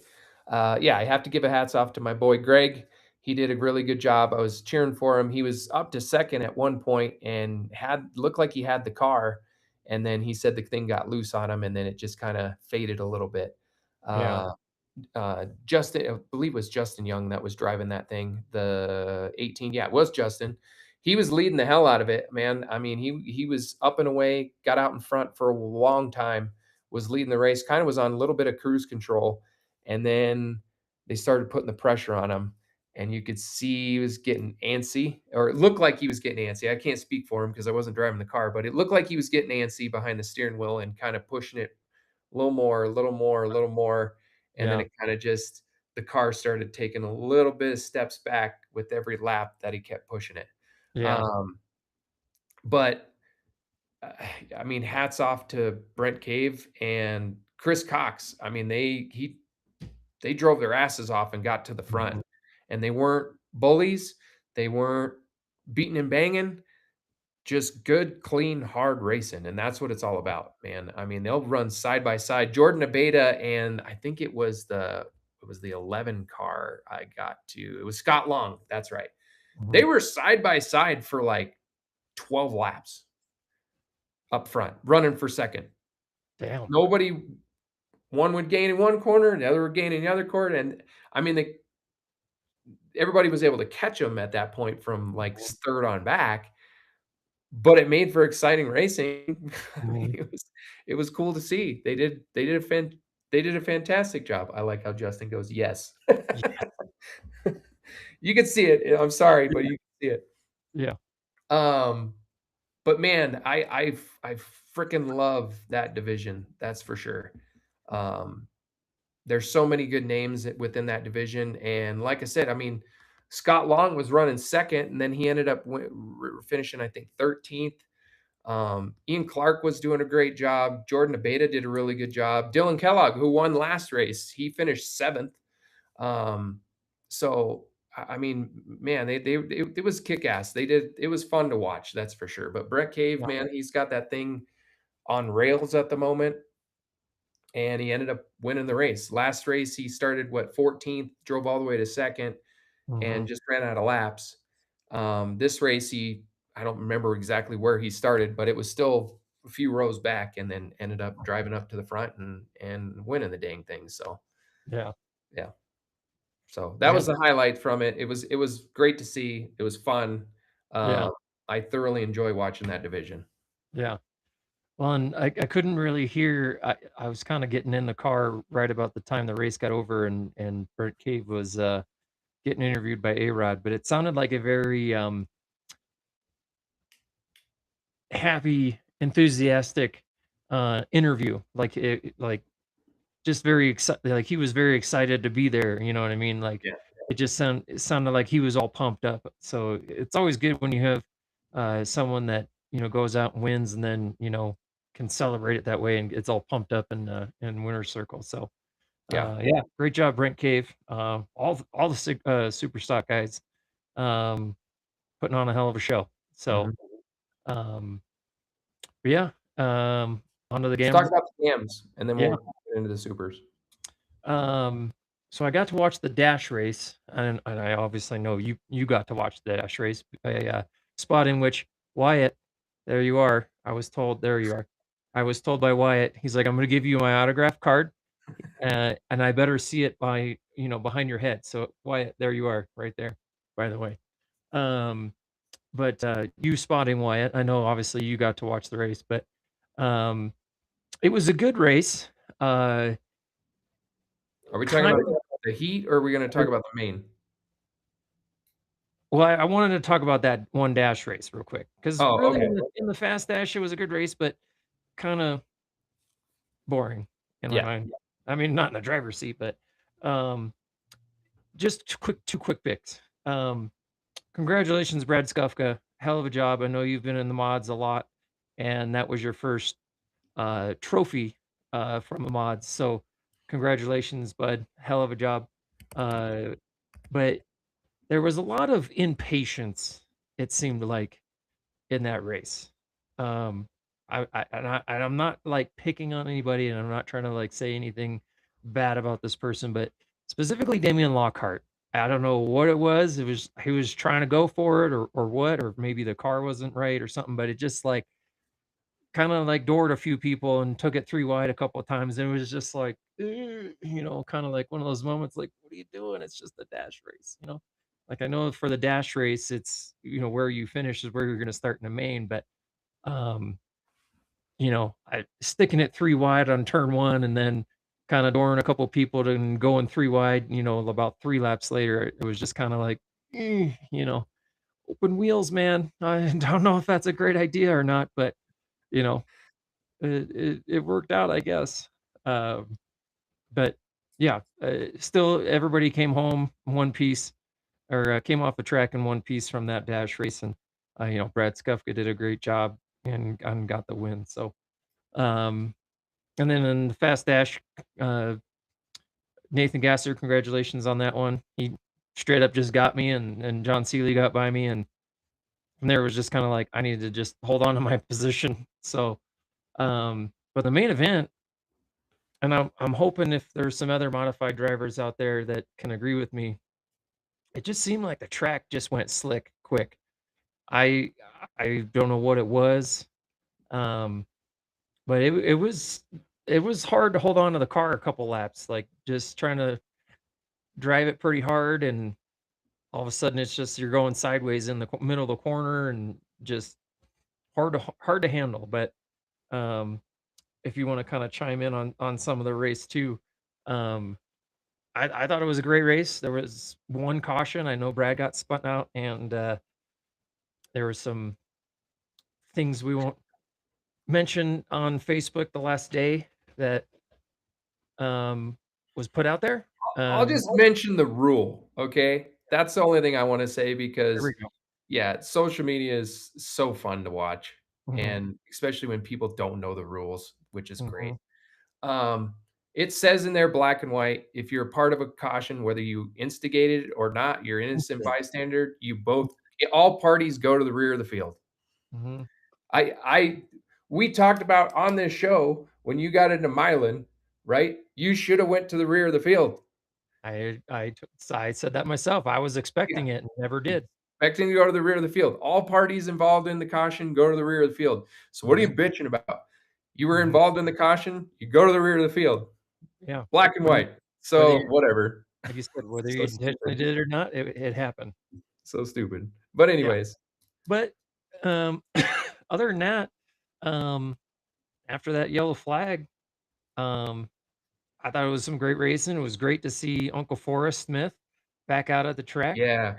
Talking to him, he's done a lot of work, getting that car ready, and awesome of Kenton Gross to give him that car so he can race the rest of the year. Um, and he tried to make the most of it. I think just for the sole fact of that rule with the tires, since he was off cycle, he had to start the the heat race in the back, and then in the main event, obviously he had to start from wherever he finished, outside of the top 5 or 6, whatever it is for the redraw. But made his way up into fifth, and I think just late in that race, like I said, I think the track went slick big time. I there was a lot of cars slip, just sideways through the corners a lot, and I was I definitely was, sideways myself, and, um, I think him himself too, once he got by me, he was getting pretty sideways late in that race, and I think just tires went away. Otherwise, I think he probably had maybe even started up a little more up front, in the top 6 at least. I think he woulda had to, um I think he woulda had a great shot at winning that race had he started maybe more toward the top 5 of that race. So, Well, um and to make 2 quick points real quick on this race. The battle up front was great. Nathan Gasser and Ryan Jones. I mean, Jonesy, he's had he had really good success, and then he was competing for wins and stuff, and kind of just needed like all the stars to align for him. Mhm. It was inevitable for him to get another win here, Right. and I'm super happy for him. The beard, I love him. He's such a good dude. Um, Goes out, sets quick time, and then made a good move early on in the race, and then just kind of paced himself. Yeah. Him and Nathan, they were all right there, and Cade Fox ended up getting up there too. So it's all front three cars battling really hard for Mhm. quite a few laps. So There um, was a there was a couple moments there when, Ryan Jones got up to Nathan that, I th let's just say they did a great job holding on to their cars with each other because they were racing hard, and it they wasn't like were. they were,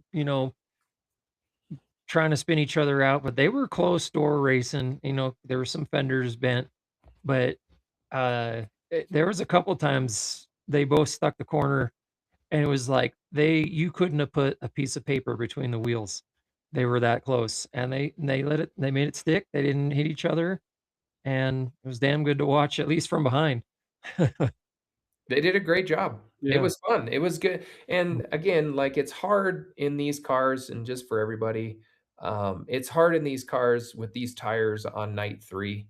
Mhm. Um, it really comes down to qualifying and luck of the draw, in my opinion, for the main event. I mean, unless you got a fantastic car and maybe even with the extra tire for this season that we get the 5th tire for the cycle of 3 nights. Mhm. It's still hard. It's still Yeah. really hard when all 3 other tires are pretty much bald at this point. Mhm. Once they get hot on that greasy on that 3rd night, they've had so many heat cycles through them, they get strung out. The Mhm. field gets strung out. Everybody's kinda like follow the leader type. You get in this case, you had 2 cars that were really, really good, and they put on a pretty good show, so I'm really happy about that, but majority of the time, it ends up getting Strung out. completely off balance, and it's kinda boring for the fans, in my opinion. Um, but yeah, hats off to the front 3 guys, I should say. Mhm. They did a good job because it's really hard on night 3 in these Yeah. cars. It sucks. Yeah. So, But um, congrats. Yeah, yeah, congrats to congrats, Jonesy. Ryan Jones. Super happy for him. I didn't get a chance to say anything to him before we left, but super happy for that guy. Yeah. He's an awesome dude. It's kinda funny, right after qualifying, I wanted to know what he rolled because I qualified 7th, and, I had totally forgot that, um, Forrest was technically now off tire cycle because he was obviously not involved in that wreck first night for the mods, and so I mean, he had to run new tires 'cause he had no other tires to use, and, I was like, "Hey, what'd you roll?" And he goes, "A 3," and Kyle Shushaw comes out and shows me the lineup. He's like, "You're starting on the pole of the, um, fast dash, dingbat." I'm like, "What?" I'm like, "Mr. Small Guy, why did you roll a 3? I didn't wanna start on the pole. What the hell, man?" He's like, "Well, I don't know. I didn't not like I Small expected guy. it." Yeah. Uh, I did tell him though after that, after the fast dash, when we were going back to the tech area, Mhm. he pulled in and because he was right on your ass during the fast Oh, dash, I know. I saw him. and I And went up waited to for the window Mike. net, and I told him, I was like, "Why do you gotta be so nice to him?" I was like, let him know you're there. Give him the bumper." And he's like, "Dude, I'm just trying to like keep position." I'm like, "I'm just messing with you, man. It's all good." You can give him a little love tap if you want. I was like, "Don't be so nice to him." Hey, you shut your mouth. You should. But anyways, be glad that the division's going to be back on new tires. I think it's going to be a lot of fun. The Mhm. next race here is what, the 4th of July July 3rd. weekend? Yep, July Friday, 3rd. July 3rd. So it's going to be a packed house. 20 cars, man. It's been really consistent to start this season with the GAMs. Good car counts. Glad, like you said, glad to see Forrest back out there. Still Mhm, quite a few drivers that haven't made an appearance. I know, Travis Rudolph, he was posting some stuff. They're getting ready to make an appearance, I think, this next race, hopefully. So, mhm. could be a few more coming out for the 4th of July. Could be 25 maybe. Who Yeah, knows? that'd be great. Yeah. And, since I think you're on this side, this one will be moving to Nashville come Monday, um, and I do believe my spotter, Mike Hunter, him and his wife usually go to, the mountains for 4th of July. We're gonna need an extra hand in the pits, so if anybody out there, wants to be a pit crew for the Smith Family Racing Team, come July 3rd, hit me up. Would love the help. So, That's for sure. Alright, let's talk about the supers. Um, I didn't is there get to much to watch talk the about the first supers? race, but watched the second race. I mean, is there much to talk about the supers? I mean, not really. It's kinda it kinda sucks. Yeah, I mean, I don't know what to do. I don't know what they should do, to be honest with you. I mean, I kinda have an indication, but, I mean, for those cars, they had 9. Mhm. And there's great drivers, don't get me Yeah, wrong, like, the lineup itself is they're all fantastic. right. It's just the total of 9. That's the Mhm. and I know in the second race, and congratulations to, Cody Vanderwall for getting that car back together and going out and winning the first one. Right. Mhm. Um, yeah, because him and Dempster and, uh, Michael Scott, they all got into each other the last race. So I was kind of wondering going into Saturday night if how Mhm. many of those 3 would end up showing up, and all 3 did. So All 3 did, yeah. glad they all made it. But yeah, I mean, it just sucks for the fans because I will say this, at least for the second race, the GAM race got over and there was quite a big crowd still there.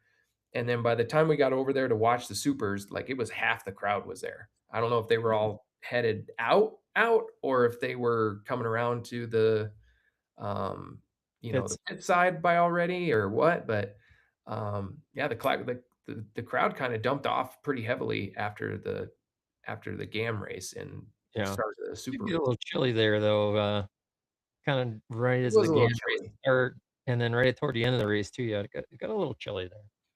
So maybe that coulda had something to do with it, I don't know. Could have But, been, I don't know. I don't know. I'm just speculating at this point, yeah.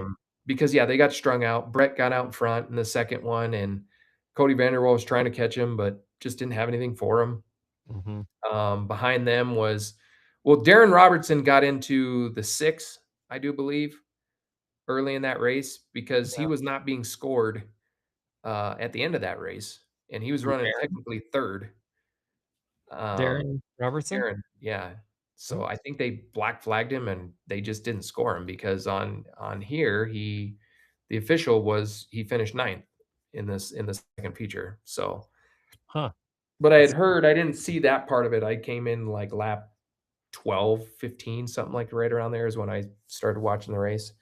hmm, Um, yeah, and it was just strung out at that point. Like they were all kind of like yeah, just running single file. There was probably 4 or 5 car links between each one of them, and yeah, it was unfortunate. I mean, I'm happy for the guys racing. I mean, and but it's just as far as the overall show goes, it just sucks when there's only 9 of them.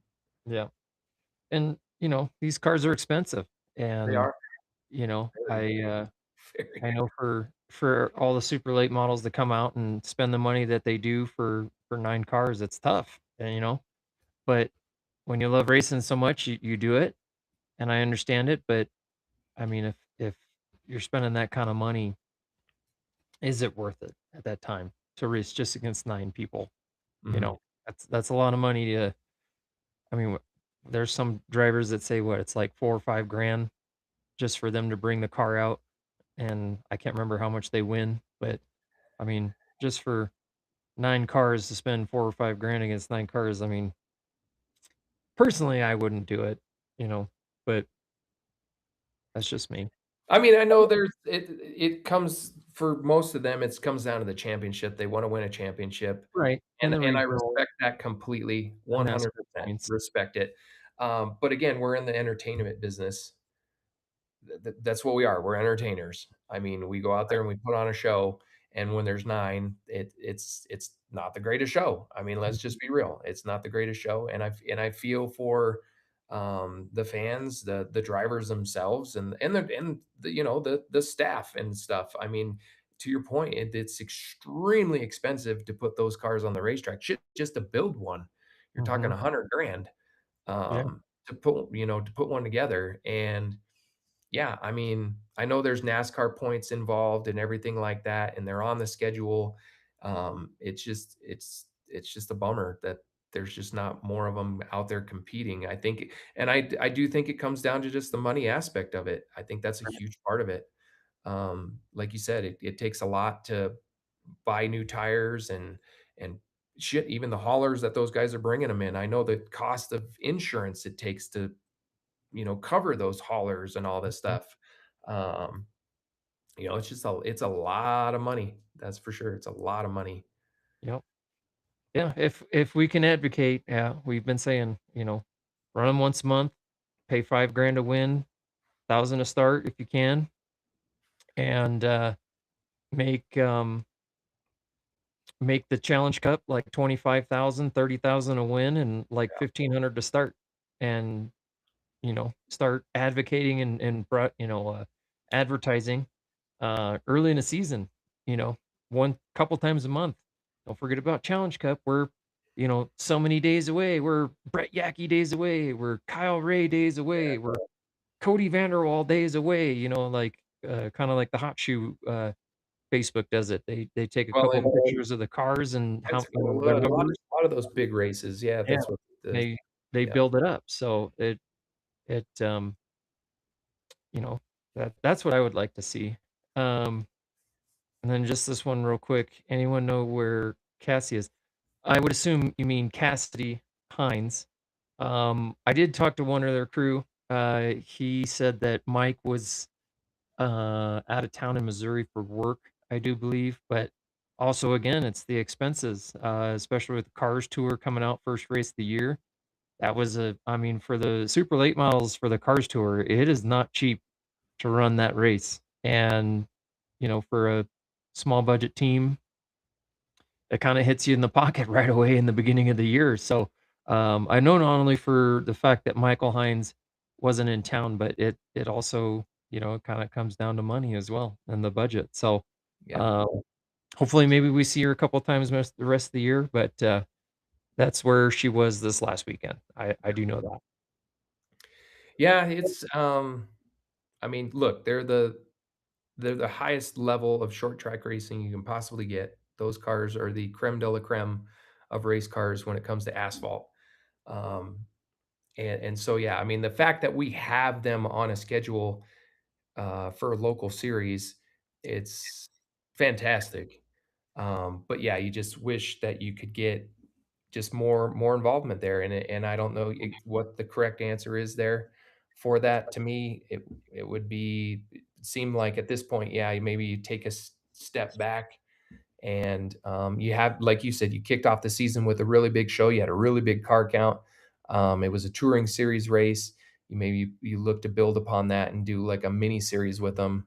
It's too late in the season now to do anything about it, but maybe next season you look at doing like once a month or something like that, and you just make the purses larger for them.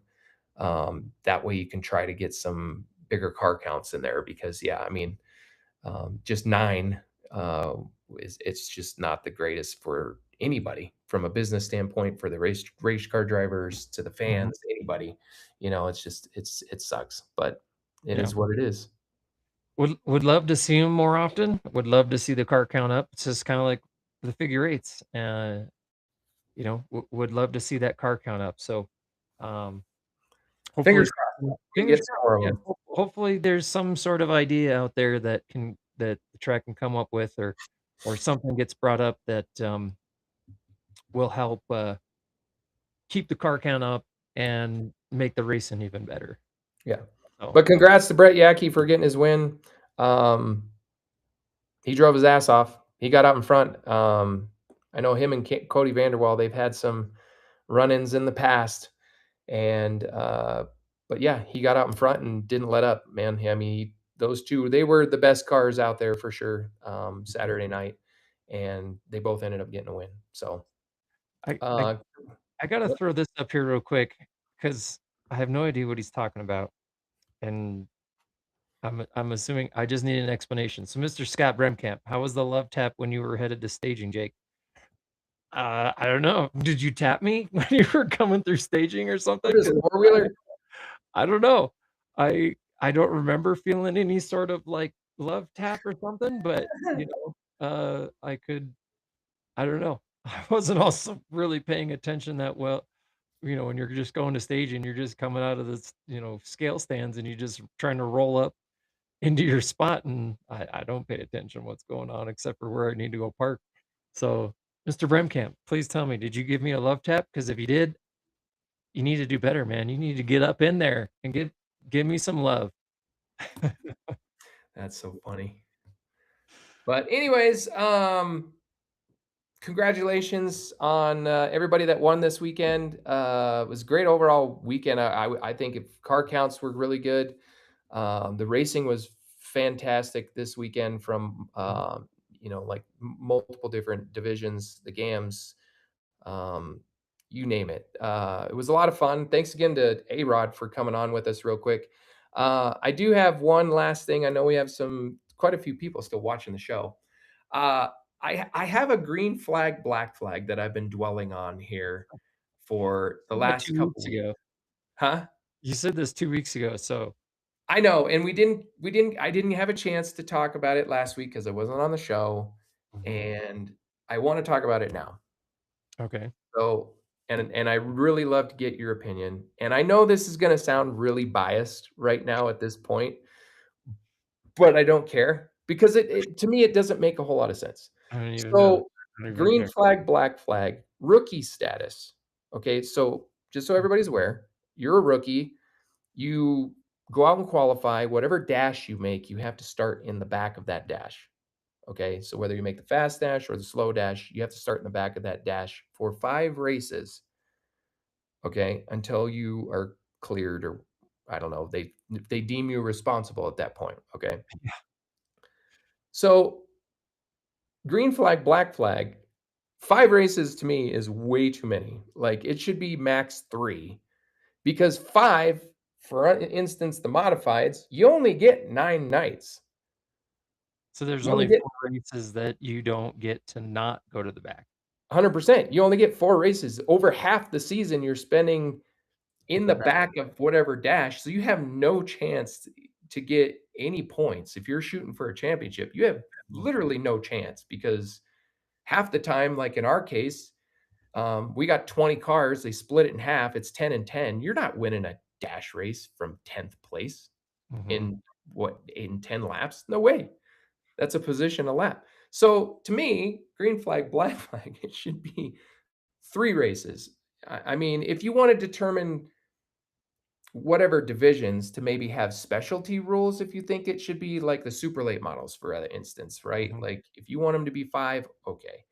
But for any of them under that, to me, it should just be 3 Um, to give a chance, right? Like, because yeah, you're talking a third of the season at that point versus over half. I would say new to racing rookie, like true rookie status racer, right? What it doesn't matter what class they're starting in.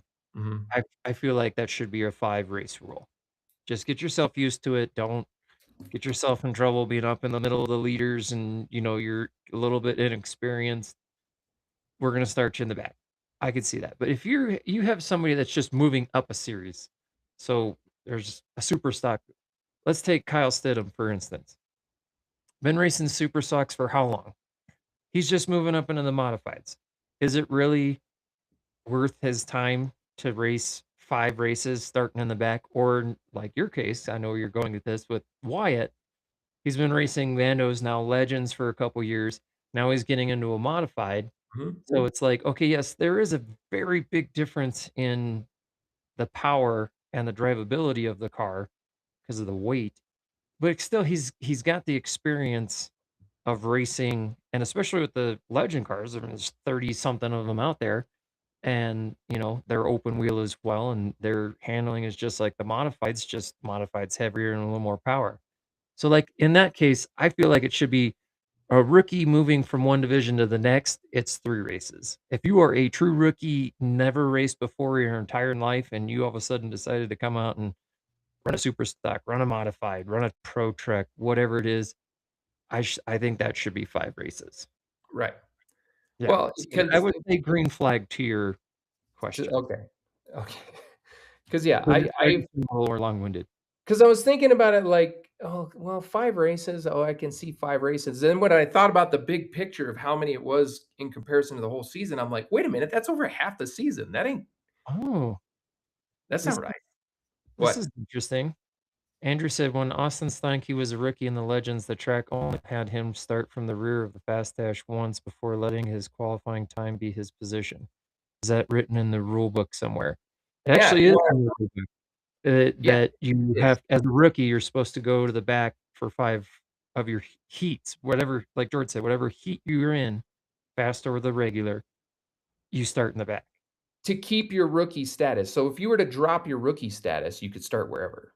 But in Right, order to be like rookie of the year, if you wanted to compete for rookie of the year, yeah, you have to do it for 5 races.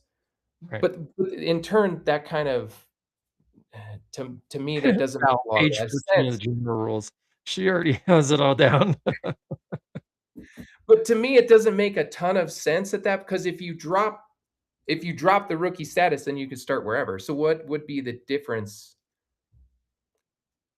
What would be the difference? You see where I'm Yeah, going with that? I guess the difference is if you wanna keep your rookie status and get a Rookie of the Year trophy and jacket at the end of the year, or you don't. You would rather try and go run a championship and, um, get the champion's jacket and trophy at the end of the year. I get that, but I mean, Wyatt. me being me, I'd be like, okay, screw the rookie. I want to try and get fighting for position for championship points at that point, rather than worrying about rookie status. It's like I plus like better position for the start of the main. Yeah. Because it's also harder to go from the back to the front Mhm. in that short a time. So it just makes it. I just thought it was an interesting rule. Again, hopefully they just look at it at some point and just think about that little Mm, part of it because yeah, you're over half the season racing as a like the 5 race rule is right. just it seems excessive. That's all. Yeah.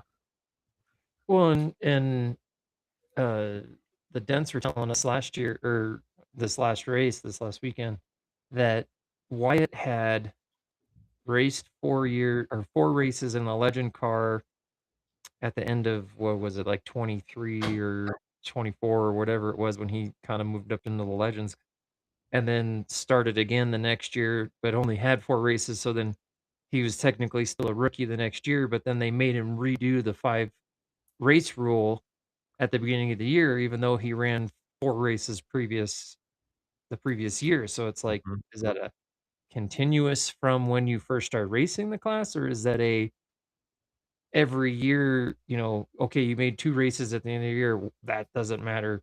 It starts over the next year because now So you're time. I can understand the try to carry it over to like hold your rookie status if it were 5 races. It's just the 5 races that you have to start in the back. No, I understand. I'm just That saying, like, right. There's it 2 should different carry. there's 2 different elements to that Yeah. in my opinion. Yeah, like if you wanna keep your rookie stepper, you can't go over 5 races. Mhm. But the other part of that is you should be able to start wherever you qualify after, in my opinion, after 3 races. Right. I Yeah. mean, well, I don't even think you should have to. I mean, in my opinion, because they don't do it in NASCAR. Like, if you're a rookie in the series, like you start Start wherever where you you qualify. qualify. Yeah. Why do I have to start in the back if I have rookie status or not? Mm. What does that matter? Yeah. Do you know what I mean? Like, what does that accomplish? I guess having to start in the back of a dash race because to me the main's more important. Mhm. right? The main is more important than a dash race. So why wouldn't you start in the back of the main rather than a dash? Right. But But then also, why do if you you have to make start in the that, back of any race? If you yeah, qualified 4th, you should be 4th. you should Or be 4th wherever the or the invert dice ends roll. up, yeah, whatever the invert ends up being. Yeah. Right, right. Um, yeah, I don't understand. I mean, I understand not doing it in the main event because it's like, okay, you make the fast dash. Say you finish 3rd in the fast dash and the dice roll would have put you on like the pole. All of a sudden now you're starting in the back because of your rookie status. I'd be pretty pissed at that point if technically I should have been on the pole or even just up front in general to start the race. And now, okay, because I'm a rookie, I got to start in the fast in the back of the main.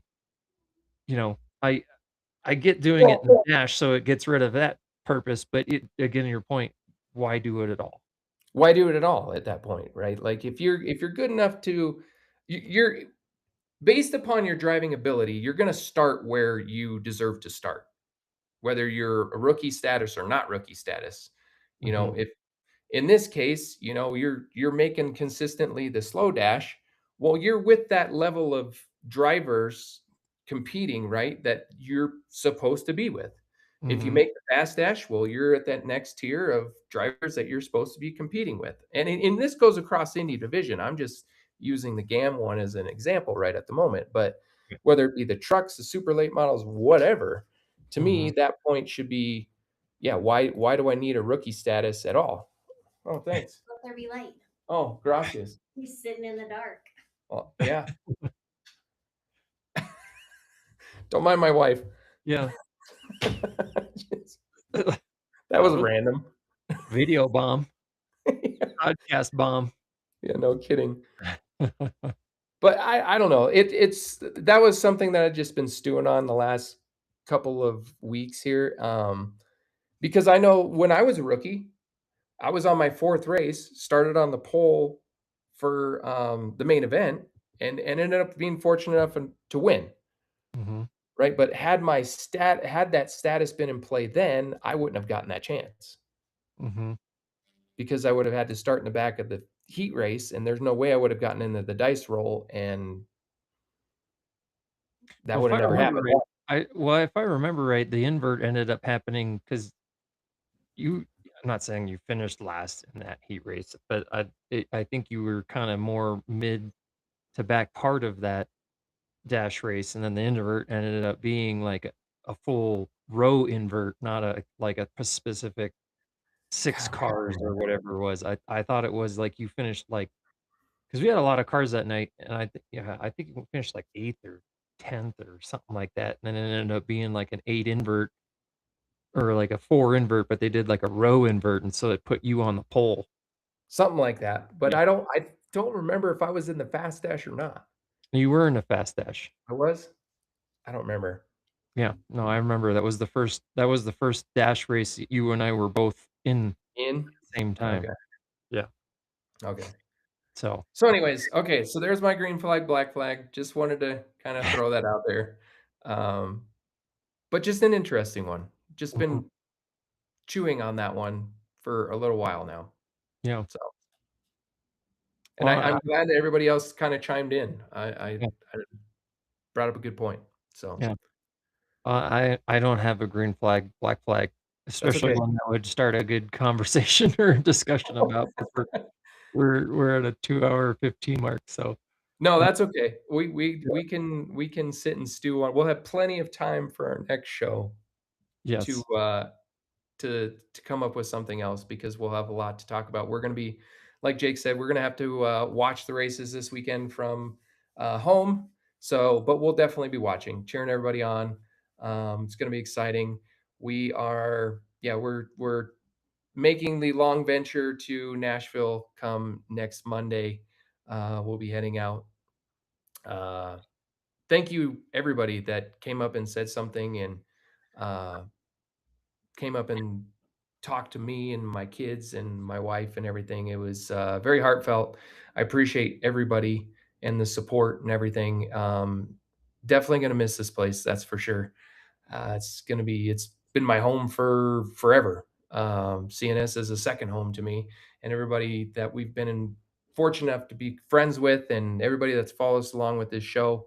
Um, can't thank you all enough. It's been great the last 4 or 5 years that we've been doing this. It's not going away because I'm sure as shit going to be watching every single race that I possibly can, um, and still supporting everybody from afar. Anybody who wants to come out and visit Nashville sometime, let us know. I think next weekend, Jake and I was just talking about it before the show. The girls are going to be racing at Nashville Fairgrounds next Saturday, the 27th. So if anybody wants to jump on Racing America and watch it, it will be on Racing America, and you can see the old 8 and number 29 Bando racing at Nashville Fairgrounds. So, um, yeah. I have to point out Wyatt Why? his car right there because he asked and he couldn't see it, so it's right there. I told him I'd put it right next to my head. I mean, I don't know how much closer into my head you can get. I can't help he gave me a 3x5 index card for a hero card, so but to go back to what you're saying, yes, all the heartfelt messages, especially the one I heard about with, Wyatt on the radio with you, made you tear up. Um, Little shit. but, yeah, like the show was that I named last week, it's not goodbye, it's see you later. Um, we will have the show in a new spot on this next Tuesday. It might be in a motor home, or we might go to a Starbucks coffee shop or something. I don't know yet. We'll have to see what we're gonna be doing. But, either way, um, we will, uh, we will have the show just like normal. I So, gotta point this out, Joe. Yeah, the All American 400. We will be there. The kids race that night or that Saturday before that race. So if anybody wants to come out, like I said, we would love to support and see everybody if they make it down there. So really looking forward to it. mhm. It's gonna be a lot of fun. It's gonna be an adventure, that's for sure. I'm I gonna be a busy man. I will have to say it was kinda cute, as we were leaving the track on Saturday, um, the kids, they are friends with Liam and, Leah Armaswari, Wyatt, and, um, Blake Martinez. It's Martinez, right? Yeah. Um, and, who was the other kid that was with them? Can't remember. There was Leah another and Leah, Blake's little brother. I forget what's his oh, yes, name. yeah. They were all sitting there and, I was getting ready to leave and Jord was looking like he was wanting to stay and chat with a lot of people still. And I was like, "All right, come give Uncle Bob a hug." And so Liam ran over and then Wyatt ran over and then the girls ran over and then like Leah and Blake and his little brother walk over. I was like, "Blake, Leah, you guys come on, just come in here and give Uncle Bob a hug." And Blake's like, "You know who I am?" I'm like, my niece talks to you almost every day. I know who you are." Yes, yes, I do. Christian. Yes, Christian. That's Thank you. Christian. Christian. Yes, it was like, "My niece talks to you on the daily. I know who you are. Well, I and yeah, I and know who you are." yeah, I'm on the radio with Wyatt. I've been spotting for him the last few years, and the legend is pretty much everybody knows at this point. And I always tell him a dad joke before the main event. It's kind of our thing. We always tell a dad joke, whether it be raunchy or clean.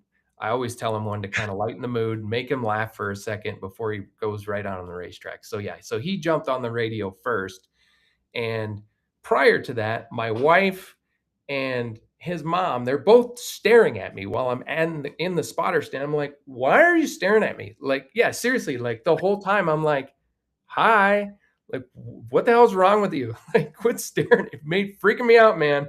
And then, yeah, then he said he had a heartfelt message for me, and then I'm like, I'm tearing up a little bit, and I'm like, oh, you bastards, you all are in on this, you all knew about it and wanted to see my reaction. So, but yeah, I really appreciate it, everybody. Like I said, that came up and chatted with us after the race. I really thank you all. It was great to see everybody one last time before we head out. And I do have a message from two little ones. They want to also chime in and say something. So come here. Have they just been chomping at the bit, just sitting there looking at you the whole time? Yeah, they just want to say something. So what do you got to say to everybody? Thank you. Thank you. Thank you. Thank you. Say thank you. Thank you. Okay. Oh, sweetheart. She's It's tearing up. It's It's okay. okay. It's okay. You're gonna make Everybody gonna be well missed, that's for sure. So you know what the best part about this though, sweetheart, is we have the podcast every Tuesday, so you can Yay. come you can bother your brother my brother, your father, every week to be on the show, and then people can still see you. So, We have been again, doing that. I know you have been doing that. I know you do it every week. But like I said, last weekend's show was it's not goodbye, it's just see you later. So, that's right. you girls are amazing, and you will continue to have those relationships long after this. I Yes. promise. That's the best part about it. Mhm. So, with that being said, we all wanted to thank you guys from the bottom of our heart, and we really appreciate the support. And we're looking forward to this next adventure, but we're not going anywhere, that's for sure. So, Yeah. from us, thank you, and that's all we have. Yeah, that's all I got before I start crying myself, uh 'cause I don't need those tears just yet. So, yeah, this has been Hitting the Chip. Thank you, AROD. Thank you, everybody, for watching. Thank you, girls, for helping us close out the show. So, yeah, this is Jake and Jord. This has been Hitting the Chip. So, We gotta give a salute. Give a yeah, salute. my girls, Come give give you a the salute. salute. All right, thanks everybody.